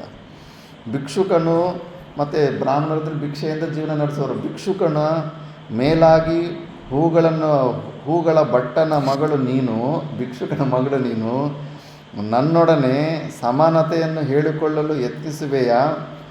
ಹೊಗಳಿಸಿಕೊಳ್ಳುವವನ ಮಗಳು ನಾನು, ಅಂದರೆ ರಾಜನ ಸ್ತುತಿ ಮಾಡ್ತಾರಲ್ಲ, ಹೊಗಳಿಸ್ಕೊಳ್ಳುವಂಥ ಅವನ ಮಗಳು ನಾನು. ಇಷ್ಟು ಮಾತ್ರವಲ್ಲ, ನಿನ್ನಪ್ಪನಂತಹ ಹೂಗಳ ಭಟ್ಟರಿಗೆ ದಾನ ಮಾಡುವ ಮತ್ತು ಬೇರೆಯವರಿಂದ ಏನನ್ನೂ ಪ್ರತಿಗ್ರಹ ಮಾಡದಿರೋ ರಾಜನ ಮಗಳು ನಾನೆಂಬುದನ್ನು ಮರೆಯಬೇಡ. ನಿಮಗೆ ಭಿಕ್ಷೆ ಹಾಕೋರು ನಾವು. ಈಗೆಲ್ಲ ತೋರಿಸ್ತಾರಲ್ಲ, ಈ ರಾಯಲಸೀಮದಲ್ಲಿ ಕೂಡ ಅಷ್ಟೇ, ದೊಡ್ಡರು ಪಟ್ಟೇಟ್ ಹಂಗಿದ್ರೆ ಗುಡಿ ಕಟ್ಟಿಸಿದ್ರೆ ಅದೇ ರಬಾಬ್ನಲ್ಲೇ ಎಲ್ಲ ವ್ಯವಹಾರ ಮಾಡ್ತಾ ಇರ್ತಾರೆ. ಮತ್ತು ಇರುತ್ತೆ, ಮತ್ತು ಆ ರಾಜಗುಣದಲ್ಲಿ ಇದ್ದಾಗ ಆ ಥರನೇ ಇರುತ್ತೆ. ಅವರು ಯಾರಿಗೂ ನನಗಿಂತ ಶ್ರೇಷ್ಠ ಅಂತ ಯಾರನ್ನೂ ಒಪ್ಪೋದೇ ಇಲ್ಲ. ಅವರು ಯಾಚಕಿಯಾದ ನೀನು ನನ್ನ ಮೇಲೆ ಕೋಪಿಸಿಕೊಂಡು ನನ್ನನ್ನೇನು ತಾನೇ ಮಾಡಬಲ್ಲೆ, ನನ್ನನ್ನೇನು ಮಾಡಲು ನಿನಗೆ ಸಾಧ್ಯವಾಗದು. ಕುಪಿತಳಾದ ನೀನು ನಿನ್ನದೆಯನ್ನು ಕುಟ್ಟಿಕೊಂಡು ಸಾಯಬಹುದು, ಅಥವಾ ನೆಲದ ಮೇಲೆ ಬಿದ್ದು ಹೊರಲಾಡಬಹುದು. ಆಗಲಾದರೂ ನಿನ್ನ ಕೋಪವು ಸ್ವಲ್ಪ ಶಾಂತವಾಗಬಹುದು. ನೀನು ತಲೆ ಹೊಡ್ಕೊಂಡು ಸಾಯಿ, ಏನಾದರೂ ಮಾಡು, ನೀನು ನನ್ನನ್ನೇನು ಮಾಡೋಕ್ಕಾಗೋದಿಲ್ಲ ಅಂತ ಶರ್ಮಿಷ್ಠೆ ಹೇಳ್ತಾ ಇದ್ದಾಳೆ. ನಿರಾಯುಧಳಾದ ನೀನು ನನ್ನನ್ನೇನು ಮಾಡಲಾರೆ. ದರಿದ್ರಳಾದ ನಿನಗೆ ಕೋಪ ಬರುವುದು ಸ್ವಾಭಾವಿಕವಾಗಿಯೇ ಇದೆ. ನೀನು ದರಿದ್ರಳು, ನಿನಗೇನು ಗತಿನೇ ಇಲ್ಲ. ಬಡವರ ಕೋಪವು ದವಡೆಗೆ ಮೂಲವೆಂಬುದನ್ನು ಮರೆಯಬೇಡ. ದವಡೆಗೆ ಮೂಲ ಅಂದರೆ ಇಲ್ಲಿ ನಮ್ಮ ನಾಲಿಗೆಯನ್ನು ನಾವು ಕಚ್ಕೊಳ್ಳೋಂಗೆ ಇಲ್ಲ ಸಲ್ಲದ ಕಾರಣಗಳನ್ನು, ಅಂದರೆ ಕೆಪಾಸಿಟಿ ಇಲ್ಲದವ್ರು ಕೋಪ ಬಂದಾಗ ಒದೆಗಳು ಬಿಡ್ತವೆ ಅಂತ ಸಮಾಜದಲ್ಲಿ, ಅವ್ರಿಗೆ ಯಾರು ರೆಸ್ಪೆಕ್ಟ್ ಕೊಡೋದಿಲ್ಲ ಅಂತ. ನಮ್ಮ ಕೆಪಾಸಿಟಿ ಕಡಿಮೆ ಇದ್ದಾಗ ಸುಮ್ಮನೆ ಕೋಪ ಮಾಡ್ಕೊತಾ ಇದ್ದರೆ ಒದೆಗಳು ಬರ್ತವೆ. ಅದೇ ಮೇಯ್ನ್ ಪವರ್ಫುಲ್ ಪೋಸ್ಟಲ್ಲಿ ಕೋಪ ಬಂದಾಗ ತಾಂಡವ ಆಗಿಬಿಡುತ್ತೆ. ಅದೇನೋ ಅಂತಾರಲ್ಲ, ఎద్దులు బెదిరితే కంట్రోల్ చేయొచ్చు కానీ బండి బెదిరితే మనం ಕಂಟ್ರೋಲ್ చేయలేమంತಾರಲ್ಲ, ಆ ಥರ ಪವರ್ಫುಲ್ ಆಗಿ ಪೋಸ್ಟಲ್ಲಿ ಇರೋರು ಏನಾದರೂ ಕೋಪ ಮಾಡಿಕೊಂಡ್ರೆ ಅವ್ರನ್ನ ಕಂಟ್ರೋಲ್ ಮಾಡೋರು ಇರೋದಿಲ್ಲ. ಪವರ್ಲೆಸ್ ಇರೋರು ಕೋಪ ಮಾಡಿಕೊಂಡ್ರೆ ಒಂದು ಹೊಡೆದವನು ಕೂಡಿಸ್ಬಿಡ್ತಾರೆ, ಸುಮ್ಮನೆ ಕೂಡು ಅಂದ್ಬಿಟ್ಟು. ಆ ಥರ ಎಲ್ಲ ಹೇಳ್ತಾರೆ, ನೀನು ಯೋಗ್ಯತೆ ಅಷ್ಟೇ ಅಂತ. ಇಲ್ಲ ಸಲ್ಲದ ಕಾರಣಗಳನ್ನು ಎತ್ತುಕೊಂಡು ನನ್ನೊಡನೆ ಜಗಳವಾಡಲು ನೀನು ಹವನಿಸಿರಬಹುದು. ನನ್ನೊಡನೆ ನೀನು ಜಗಳವಾಡಲು ಕೂಡ ಅಸಮಾನಲು. ಭಿಕ್ಷುಕಿಯೊಡನೆ ಜಗಳವಾಡುವುದೇನಿದೆ? ನೀನು ಭಿಕ್ಷೆ ಬೇಡೋರು ನೀವು. ಮನ ಬಂದಂತೆ ಕೂಗಿಕೊಳ್ಳಲೆಂದು ಉಪೇಕ್ಷೆ ಮಾಡುವುದೇ ಸೂಕ್ತವಾಗಿದೆ. ಜನಮೇಜಯ, ಶರ್ಮಿಷ್ಠೆಯ ಕರ್ಣ ಕಠೋರವಾದ ಈ ಮಾತುಗಳನ್ನು ಕೇಳಿ ದೇವಯಾನಿಯು ಸುಮ್ಮನಿರಲಿಲ್ಲ. ಆಕೆನೂ ಸುಮ್ಮನಿಲ್ಲ. ಈಗೋ ಯಾರು ಅಹಂಕಾರ ಯಾರನ್ನೂ ಸುಮ್ಮನೆ ಬಿಡುತ್ತೆ? ಯಾರು ಕಡಿಮೆನೇ ಇಲ್ಲ. ಶರ್ಮಿಷ್ಠೆ ಇಟ್ಟಿದ್ದ ತನ್ನ ಸೀರೆಯನ್ನು ಕಿತ್ತುಕೊಳ್ಳುವ ಸಲುವಾಗಿ ಅವಳನ್ನು ಅತ್ತಲಿತ್ತ ಎಳೆದಾಡಿದಳು. ನನ್ನ ಸೀರೆ ನನಗೆ ಕೊಟ್ಟುಬಿಡು ಅಂತ. ಶರ್ಮಿಷ್ಠೆಯು ದೇವಯಾನಿಯನ್ನು ದರದರನೆ ಎಳೆದುಕೊಂಡು ಹೋಗಿ ಹತ್ತಿರದಲ್ಲಿಯೇ ಇದ್ದ ಬಾವಿಗೆ ತಳ್ಳಿಬಿಟ್ಟಳು. ಈಕೆಯನ್ನು ಬ್ರಾಹ್ಮಣನ ಮಗಳು, ಶರ್ಮಿಷ್ಠೆ ಅಸುರ ರಾಜನ ಮಗಳು. ಆಕೆಗೆ ಶರ್ಮಿಷ್ಠೆಗೆ ಹೆಚ್ಚಿರುತ್ತೆ. ತರ ಅಂತ ಎಳ್ಕೊಂಡು ಹೋಗ್ಬಿಟ್ಟಿದ್ದನು ಬಾವಿಯಲ್ಲಿ ಬಿಸಾಕ್ಬಿಡ್ತಾಳೆ ದೇವಯಾನಿಯನ್ನು. ಅವಳು ಸತ್ತು ಹೋಗಿರುವಳೆಂದು ಭಾವಿಸಿ ಹಿಂದಿರುಗಿಯೂ ನೋಡದೆ ದಾಸಿಯರೊಡನೆ ಅರಮನೆಗೆ ಹೊರಟು ಹೋದಳು. ರಾಕ್ಷಸರಿಗೆ ಇಲ್ಲಿ ಚಿಂತೆ ಇರುತ್ತೆ, ಇನ್ನೊಬ್ಬರು ಬದುಕಿದ್ದಾರೆ ಸತ್ತಿದ್ದಾರೆ ಅಂತ. ರಾಜಕುಮಾರಿಯು ಹೊರಟು ಹೋದ ಸ್ವಲ್ಪ ಹೊತ್ತಿನಲ್ಲಿಯೇ ಅದೇ ಮಾರ್ಗವಾಗಿ ಯಯಾತಿಯು ಹೋಗುತ್ತಿದ್ದು, ಬೇಟೆಯಾಡಿದ ಆಯಾಸದಿಂದ ನೀರು ಕುಡಿಯುವ ಸಲುವಾಗಿ ರಥವನ್ನು ನಿಲ್ಲಿಸಿದನು. ಅವನ ಕುದುರೆಗಳು ಬಹಳವಾಗಿ ಬಳಲಿದ್ದವು. ಯಯಾತಿಯು ನೀರನ್ನು ಹುಡುಕುತ್ತಾ ಹೋಗಿ ದೇವಯಾನಿಯು ಬಿದ್ದಿದ್ದ ಬಾವಿಯ ಸಮೀಪಕ್ಕೆ ಬಂದನು. ಬಾವಿಯೊಳಗೆ ಬಗ್ಗಿ ನೋಡಲಾಗಿ ಅಮರರೂಪಿಣಿಯಾದ ಯಜ್ಞೇಶ್ವರನ ಜ್ವಾಲೆಗೆ ಸಮಾನವಾದ ಕಾಂತಿಯಿಂದ ಕೂಡಿದ್ದ ನಾರೀಮಣಿಯನ್ನು ಆ ಬಾವಿಯಲ್ಲಿ ಕಂಡನು. ಬಾವಿಯಲ್ಲಿ ಬಿದ್ದಿರುವವರನ್ನು ಕಂಡರೆ ಎಂಥವರಾಗಾದರೂ ಅನುಕಂಪ ಹುಟ್ಟುವುದಲ್ಲವೇ? ಬಾವಿಯೊಳಗೆ ಬಿದ್ದಿದ್ದ ಭಾಮಿನಿಯನ್ನು ಬಹಳ ಮೃದುವಾದ ಧ್ವನಿಯಿಂದ ಸಂತೈಸುತ್ತಾ ರಾಜನು ಪ್ರಶ್ನಿಸಿದನು. ಕರ್ಣಕುಂಡಲಗಳನ್ನು ಧರಿಸಿರುವ ಶ್ಯಾಮಳ ವರ್ಣದವಳಾದ ನೀನು ಯಾರು? ನಿನ್ನ ಕುಲಗೋತ್ರಗಳೇನು? ಜೀವನದಲ್ಲಿ ಏನಾದರೂ ಜಿಗುಪ್ಸೆಯುಂಟಾಯಿತಾ? ಅಂದರೆ ಸೂಸೈಡ್ ಏನಾದರೂ ಮಾಡ್ಕೊಂಡ್ಬಿಟ್ಟಿದೆಯಾ ಬಾವಿಯಲ್ಲಿ ಬಿದ್ದು ಅಂತ. ಬಹಳ ಯೋಚನಾ ಪರಲಾಗಿರುವಂತೆಯೂ ಬಹಳ ದುಃಖಿತಲಾಗಿರುವಂತೆಯೂ ಕಾಣುತ್ತಿರುವೆ. ಲಾಮಂಚದ ಗಿಡಗಳಿಂದಲೂ ಲತೆಗಳಿಂದಲೂ ಹುಲ್ಲಿನಿಂದಲೂ ಆವೃತವಾಗಿರುವ ಈ ಬಾವಿಯಲ್ಲಿ ಬೀಳಲು ಕಾರಣವೇನು? ನೀನು ಯಾರ ಮಗಳು ಕಲ್ಯಾಣಿ? ಎಲ್ಲ ವಿಷಯಗಳನ್ನು ಸತ್ಯವಾಗಿ ಹೇಳು ಅಂತ ಕೇಳ್ತಾನೆ. ಶರ್ಮಿಷ್ಠೆಯು ಆಗ ತಾನೇ ಹೇಳಿದ್ದ ಮಾತುಗಳು ದೇವಯಾನಿಯ ಹೃದಯದಲ್ಲಿ ಶೂಲಪ್ರಾಯವಾಗಿ ನಾಟಿಕೊಂಡಿದ್ದವು. ಆದರೂ ತನ್ನ ದುಃಖವನ್ನು ತಾನೇ ನುಂಗಿಕೊಳ್ಳುತ್ತಾ ಯಯಾತಿಗೆ ಹೇಳಿದಳು, ದೇವತೆಗಳಿಂದ ಹತರಾದ ರಾಕ್ಷಸರನ್ನು ತನ್ನಲ್ಲಿರುವ ಅಮೋಘವಾದ ಋತಸಂಜೀವಿನಿ ವಿದ್ಯೆಯಿಂದ ಯಾರು ಬದುಕಿಸುವರೋ ಅಂತಹ ಮಹಾನುಭಾವರಾದ ಶುಕ್ರರ ಮಗಳು ನಾನು. ಅವ್ರ ತಂದೆ ಹೆಸರು ಹೇಳ್ಕೊಂಡು ಅವ್ರ ತಂದೆಯ ಕೆಪಾಸಿಟಿ ಬಗ್ಗೆ ಕೂಡ ಹೇಳ್ಕೊಳ್ತಾರೆ. ಅದು ಗರ್ವ ಮಕ್ಕಳು. ಆ ಟೈಟಲ್ಸ್ ಇಲ್ದಿರೋ ಏನು ನಡೆಯೋದೇ ಇಲ್ಲ ಇವಾಗ.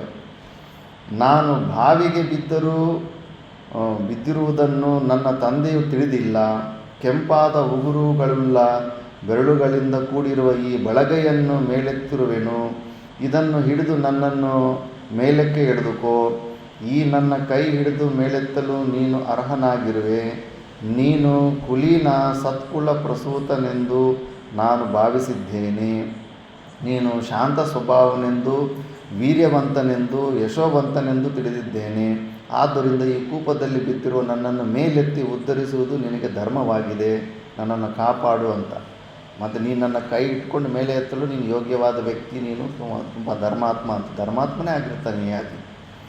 ದೇವಯಾನಿಯು ಶುಕ್ರರ ಮಗಳೆಂದು ಹೇಳಿ ತನ್ನ ಪರಿಚಯವನ್ನು ಮಾಡಿಕೊಟ್ಟಿದ್ದರಿಂದ ಅವಳು ಬ್ರಾಹ್ಮಣಿ ಎಂಬುದನ್ನು ನಿಶ್ಚಯಿದವನಾಗಿ ಯಯಾತಿಯು ಅವಳ ಬಲಗೈ ಹಿಡಿದು ಒಡನೆಯೇ ಮೇಲೆತ್ತಿ ಬಾವಿಯ ದಂಡೆಯ ಮೇಲೆ ಕುಳ್ಳಿರಿಸಿ ಅವಳ ಅನುಮತಿಯನ್ನು ಪಡೆದು ತನ್ನ ರಾಜಧಾನಿಗೆ ಹೊರಟು ಹೋದನು. ಎಡಗೈಯನ್ನು ಎತ್ಕೊಂಡು ಮೇಲೆ ಎತ್ಬೋದಾಗಿತ್ತು. ಇನ್ನು ಬ್ರಾಹ್ಮಣ ಪುತ್ರಿ ಕೂಡ ಕ್ಷತ್ರಿಯರಿಗೂ ಬ್ರಾಹ್ಮಣರಿಗೂ ಕೂಡ ಶಾಸ್ತ್ರ ಒಪ್ಪತ್ತು ಮದುವೆ ಆಗ್ತಾಯಿತ್ತು ಅದು. ಆದ್ದರಿಂದ ಬಲಗೈಯನ್ನೇ ಆ ಉದ್ದೇಶದಿಂದನೇ ಬಲಗೈ ಇಟ್ಕೊಂಡು ಮೇಲೆತ್ತಿರ್ತಾನೆ. ಗೂರ್ನಿಕೆ ಎಂಬ ದೇವಯಾನಿಯು ದಾಸಿಯು ತನ್ನ ಸ್ವಾಮಿಯನ್ನು ಕಾಣದೆ ಅಳೆದೆಳೆದು ಬೇಸುತ್ತ ಪಟ್ಟಣಕ್ಕೆ ಹಿಂದಿರುವುದರಲ್ಲಾಗಿ ಬಾವಿಯೊಂದರ ಸಮೀಪದಲ್ಲಿ ದೇವಯಾನಿಯು ಕುಳಿತಿರುವುದನ್ನು ದೂರದಿಂದಲೇ ನೋಡಿ ಅವಳ ಹತ್ತಿರಕ್ಕೆ ಓಡಿ ಬಂದು ಮುಂದೆ ನಿಂತು ಕಾತುರೆಯಿಂದ ಹೇಳಿದಳು, ದೇವಿ, ನಾನು ಈ ಮೊದಲು ನಿನ್ನನ್ನು ಇಲ್ಲೆಲ್ಲ ಹುಡುಕಿದೆನು. ನಾನು ಹಿಂದೆ ಈ ಜಾಗಕ್ಕೆ ಬಂದಿದ್ದಾಗ ನೀನು ಇರಲಿಲ್ಲ. ಈಗೆಲ್ಲಿಂದ ಬಂದೆ?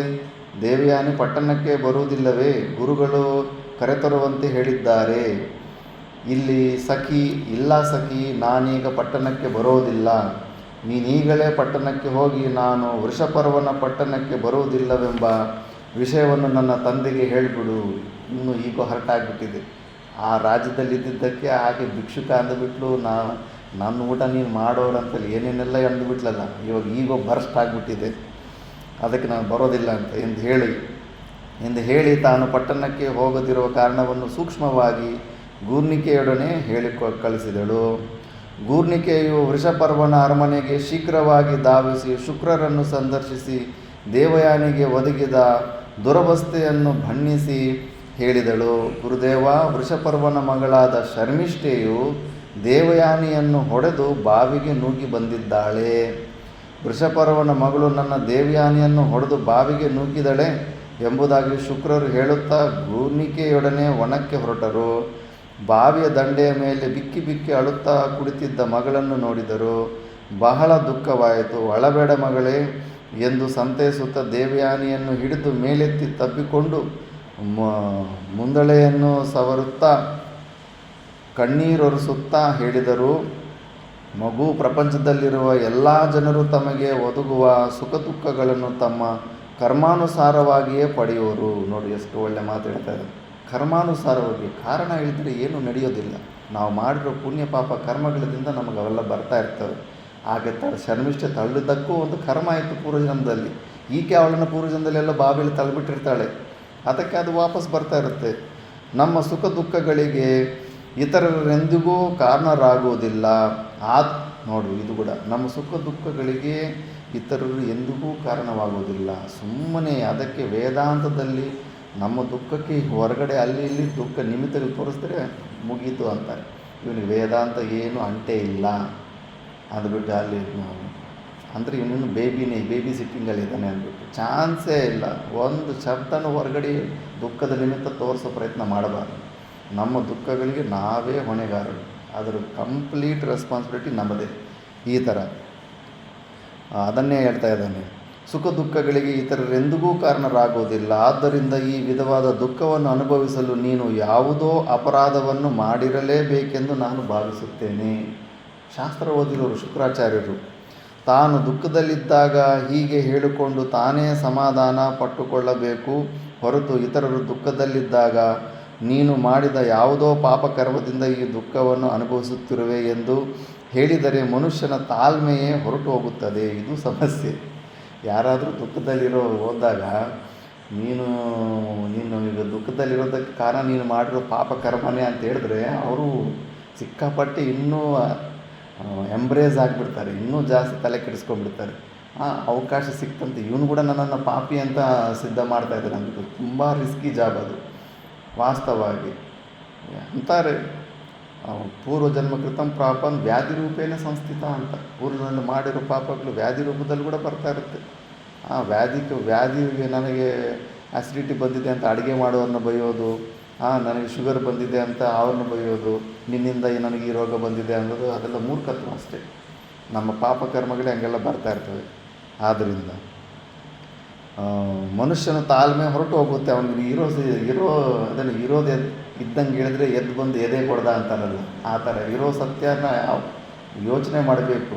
ಅದಕ್ಕೆ ಕೇವಲ ಸತ್ಯವಾಗಿದ್ದರೆ ಪಟಪಟ ಅಂತ ಹೇಳಬಾರ್ದು. ಸತ್ಯಂ ಹಿತಂ ಪ್ರಿಯಂ, ಅದು ಸತ್ಯವಾಗಿರಬೇಕು, ಹಿತವಾಗಿರಬೇಕು, ಕೇಳೋ ವ್ಯಕ್ತಿಗೆ ಅದು ಪ್ರಿಯವಾಗಿರಬೇಕು. ನೀನು ಸತ್ಯವನ್ನು ವಾಕ್ ಹೇಳ್ತಾ ಇದ್ದೀಯ, ಅವನು ಕೇಳೋವನಿಗೆ ಸಿಕ್ಕಾಪಟ್ಟೆ ಎಂಬ್ರೇಸ್ಮೆಂಟಾಗಿ ಕೋಪ ಬರೆಸೋ ಅಂಥ ಸತ್ಯ ಹೇಳಬಾರ್ದಂತ. ಪ್ರಿಯವಾದಂಥದ್ದೇ ಸತ್ಯ ಹೇಳಬೇಕು, ಹಿತವಾದಂಥದ್ದೇ ಸತ್ಯವನ್ನು ಹೇಳಬೇಕು. ಒಂದು ವೇಳೆ ಅದು ಸತ್ಯ ಆಗಿದ್ದರೂ ಕೂಡ ಅದು ಪ್ರಿಯ, ಅವನಿಗೆ ಆ ಮಾತು ಹೇಳಿದ್ರೆ ಅವನು ಕುರುಡ ಇರ್ತಾನೆ. ಹೇಗೆ ನೀನು ಕುರುಡ ಅಂತಂದ್ರೆ ಈಗ ಅದು ಸತ್ಯನೇ. ಅವನಿಗೆ ಅದು ಚೆನ್ನಾಗಿ ಅನಿಸುತ್ತಾ? ಸ್ವಲ್ಪ ಕಾಲು ಸ್ವಲ್ಪ ವಂಕಟಿಂಕಿರುತ್ತೆ, ಅವನ ಕುಂಟ ಅಂದರೆ ಅದು ಸತ್ಯನೇ. ಬಟ್ ಅದು ಅವನಿಗೆ ಸಂತುಷ್ಟಿ ಬರುತ್ತಾ? ಅದನ್ನು ಹೆಚ್ಚು ಕೋಪ ತರಿಸುತ್ತೆ. ಹೇಳಲೇಬಾರ್ದು. ಸತ್ಯವಾದರೂ ಕೂಡ ಅದು ಅವನಿಗೆ, ಆ ವ್ಯಕ್ತಿಗೆ ಆ ಸತ್ಯ ಹೇಳಿದ್ರೆ ಅವನಿಗೆ ನೋವು ಉಂಟು ಮಾಡ್ತಾ ಇದೆ ಅಂದರೆ ಅಂಥ ಮಾತನ್ನು ಹೇಳಲೇಬಾರ್ದು. ಶಾಸ್ತ್ರಗತ್ತೆ ಪ್ರಿಯಂ ಸತ್ಯಂ ಹಿತಂ 3 ಇರಬೇಕು. ಸುಖ ದುಃಖಗಳಿಗೆ ತಾನು ಮಾಡಿದ ಕರ್ಮವೇ ಕಾರಣವೆಂಬುದು ಶಶಾಂತ ಸತ್ಯವಾದರೂ ಸಾಮಾನ್ಯವಾಗಿ ಮನುಷ್ಯನು ಹಾಗೆ ಭಾವಿಸುವುದಿಲ್ಲ. ಇದು ಸಮಸ್ಯೆ. ಮರ್ತೋಗ್ಬಿಡ್ತಾನೆ. ಎಷ್ಟು ಶಾಸ್ತ್ರ ಓದಿರ್ತಾನೆ, ಎಷ್ಟು ಸತ್ಯ ರಿಪೀಟ್ ಆಗ್ತಾ ಇರುತ್ತೆ, ನಿನ್ನ ದುಃಖಗಳಿಗೆ ನೀನೇ ಕಾರಣ ಅಂತ. ಇಲ್ಲ, ಮರ್ತೋಗ್ಬಿಟ್ಟು ಅವನು ಹೆಂಗೆ ಬೈದ, ಮತ್ತು ಅವನ ಮೇಲೆ ಇನ್ನೊಂದು ರಿವೇಂಜ್ ಅಟ್ಯಾಕು, ಅವನೊಂದು ಚುಚ್ಚೋ ಮಾತಂದಂತ ಇನ್ನೊಂದು ಅವಕಾಶ ಹುಡ್ಕೊಂಡು ಇನ್ನೊಂದು ಸತಿ ಚುಚ್ಚೋ ಮಾತು ಅನ್ನೋದು. ಅವಕಾಶ ಕಾದುಕೊಂಡಿರ್ತಾರೆ. 3-4 ವರ್ಷ ಆದರೂ ಕಾದುಕೊಂಡಿರ್ತಾರೆ, ಎಲ್ಲೆಲ್ಲಿ ಸಿಗ್ತಾನೆ. ಆವತ್ತು ಹಂಗದಿದ್ದೆಲ್ಲ ಮಾತು ಅವನಿಗೆ ಸೇಡು ತೀರಿಸ್ಕೋಬೇಕು ಅಂದ್ಬಿಟ್ಟು ಮರ್ತೇ ಬಿಟ್ಟಿರ್ತೀವಿ ನಾವು. ಇದು ತುಂಬ ಹುಷಾರಾಗಿ ನಾವು ನೋಡ್ಕೋಬೇಕು. ಇಂತಹವರಿಂದ ತಾನು ಹೀಗೆ ಕಷ್ಟಪಡಬೇಕಾಗಿತ್ತೆಂದೇ ಹೇಳುತ್ತಿರುತ್ತಾನೆ. ಪ್ರಕೃತ ಸಂದರ್ಭದಲ್ಲಿ ಶರ್ಮಿಷ್ಠೆಯು ದೇವಯಾನಿಯನ್ನು ಬಾವಿಗೆ ನೂಕಿದ್ದಾಳೆ. ಅದನ್ನು ಕರ್ಮಫಲವೆಂದು ಭಾವಿಸಿ ಸಮಾಧಾನ ಪಟ್ಟುಕೊಳ್ಳುವುದಾದರೂ ಹೇಗೆ ಸಾಧ್ಯವಾದೀತು? ದೇವಯಾನಿಗೆ ತಂದೆಯ ಮಾತು ಹಿಡಿಸಲಿಲ್ಲ, ಗಡುಸಾದ ಧ್ವನಿಯಿಂದಲೇ ಹೇಳಿದಳು. ಅಂಥ ಸಮಯದಲ್ಲಿ ದುಃಖದಲ್ಲಿರುವಾಗ ಅವ್ರಿಗೆ ರಿವೆಂಜ್ ಬೇಕಿವಾಗ. ಸಣ್ಣ ಮಕ್ಕಳು ಹಂಗೆ ಇಲ್ಲ, ಜಗಳ ಆಡಿದ ಮೇಲೆ ನೀನೇನೇ ಸಮಾಧಾನ ಮಾಡು. ಇಲ್ಲ, ನಾವು ನಮ್ಮ ಅಣ್ಣನ ಜೊತೆ ಜಗಳ ಮಾಡ್ತಾಯಿರ್ತೀವಿ, ತಂದೆ ತಾಯಿ ಇದೇ ಸಮಾಧಾನ ಹೇಳ್ತಾಯಿದ್ರು. ಇಲ್ಲ, ಒಂದು ಏಟು ನಮ್ಮ ಅಣ್ಣನ ಹೊಡೆದ್ರೇ ಸಂತೋಷ ನಮಗೆ. ಆ ಎಕ್ಸ್ಪೆಕ್ಟೇಷನಲ್ಲಿ ದೇವಯಾನಿ ಇದ್ದಾಳೆ. ಅಪ್ಪ ಅಷ್ಟು ಒಳ್ಳೆ ಧರ್ಮದ ಮಾತು ಹೇಳಿದ್ರು ಕೇಳಲಿಲ್ಲ. ಅಪ್ಪ, ಈಗ ನಾನು ಅನುಭವಿಸುತ್ತಿರುವ ಕಷ್ಟವು ನಾನು ಮಾಡಿದ ದುಷ್ಕರ್ಮದ ಫಲವೇ ಅಥವಾ ಅಲ್ಲವೇ ಎಂಬುದರ ವಿವೇಚನೆಯನ್ನು ಈಗ ಮಾಡುವ ಕಾರಣವಿಲ್ಲ. ಅಥವಾ ನನಗೆ ಈ ಅವಸ್ಥೆ ಉಂಟಾದದ್ದಕ್ಕಾಗಿಯೂ ನಾನು ಯೋಚಿಸುತ್ತಿಲ್ಲ. ನಾನು ಹೇಳುವುದನ್ನು ಕೇಳು, ಇದರಲ್ಲಿನ ಸತ್ಯಾಂಶವೇನೆಂಬುದನ್ನು ಮರೆಮಾಚದೆ ಕೇಳು. ನೀನು ನನ್ನ ಪ್ರಶ್ನೆಗಳಿಗೆ ಉತ್ತರಿಸಿದ ನಂತರ ಮುಂದೇನು ಮಾಡಬೇಕೆಂಬುದನ್ನು ನಾನೇ ನಿರ್ಧರಿಸುವೆನು ಅಂತ ಇನ್ನೆಲ್ಲ ಸ್ಟಾರ್ಟ್ ಮಾಡ್ತಾಳೆ. ಅದು ನೆಕ್ಸ್ಟ್ ಕ್ಲಾಸಲ್ಲಿ ನೋಡೋಣ. ಓಂ ಪೂರ್ಣಮದ ಪೂರ್ಣಮಿದಂ ಪೂರ್ಣಾತ್ ಪೂರ್ಣಮುದಚ್ಯತೆ ಪೂರ್ಣಸ್ಯ ಪೂರ್ಣಮಾದಾಯ ಪೂರ್ಣಮೇವಾವಶಿಷ್ಯತೆ. ಓಂ ಶಾಂತಿ ಶಾಂತಿ ಶಾಂತಿ.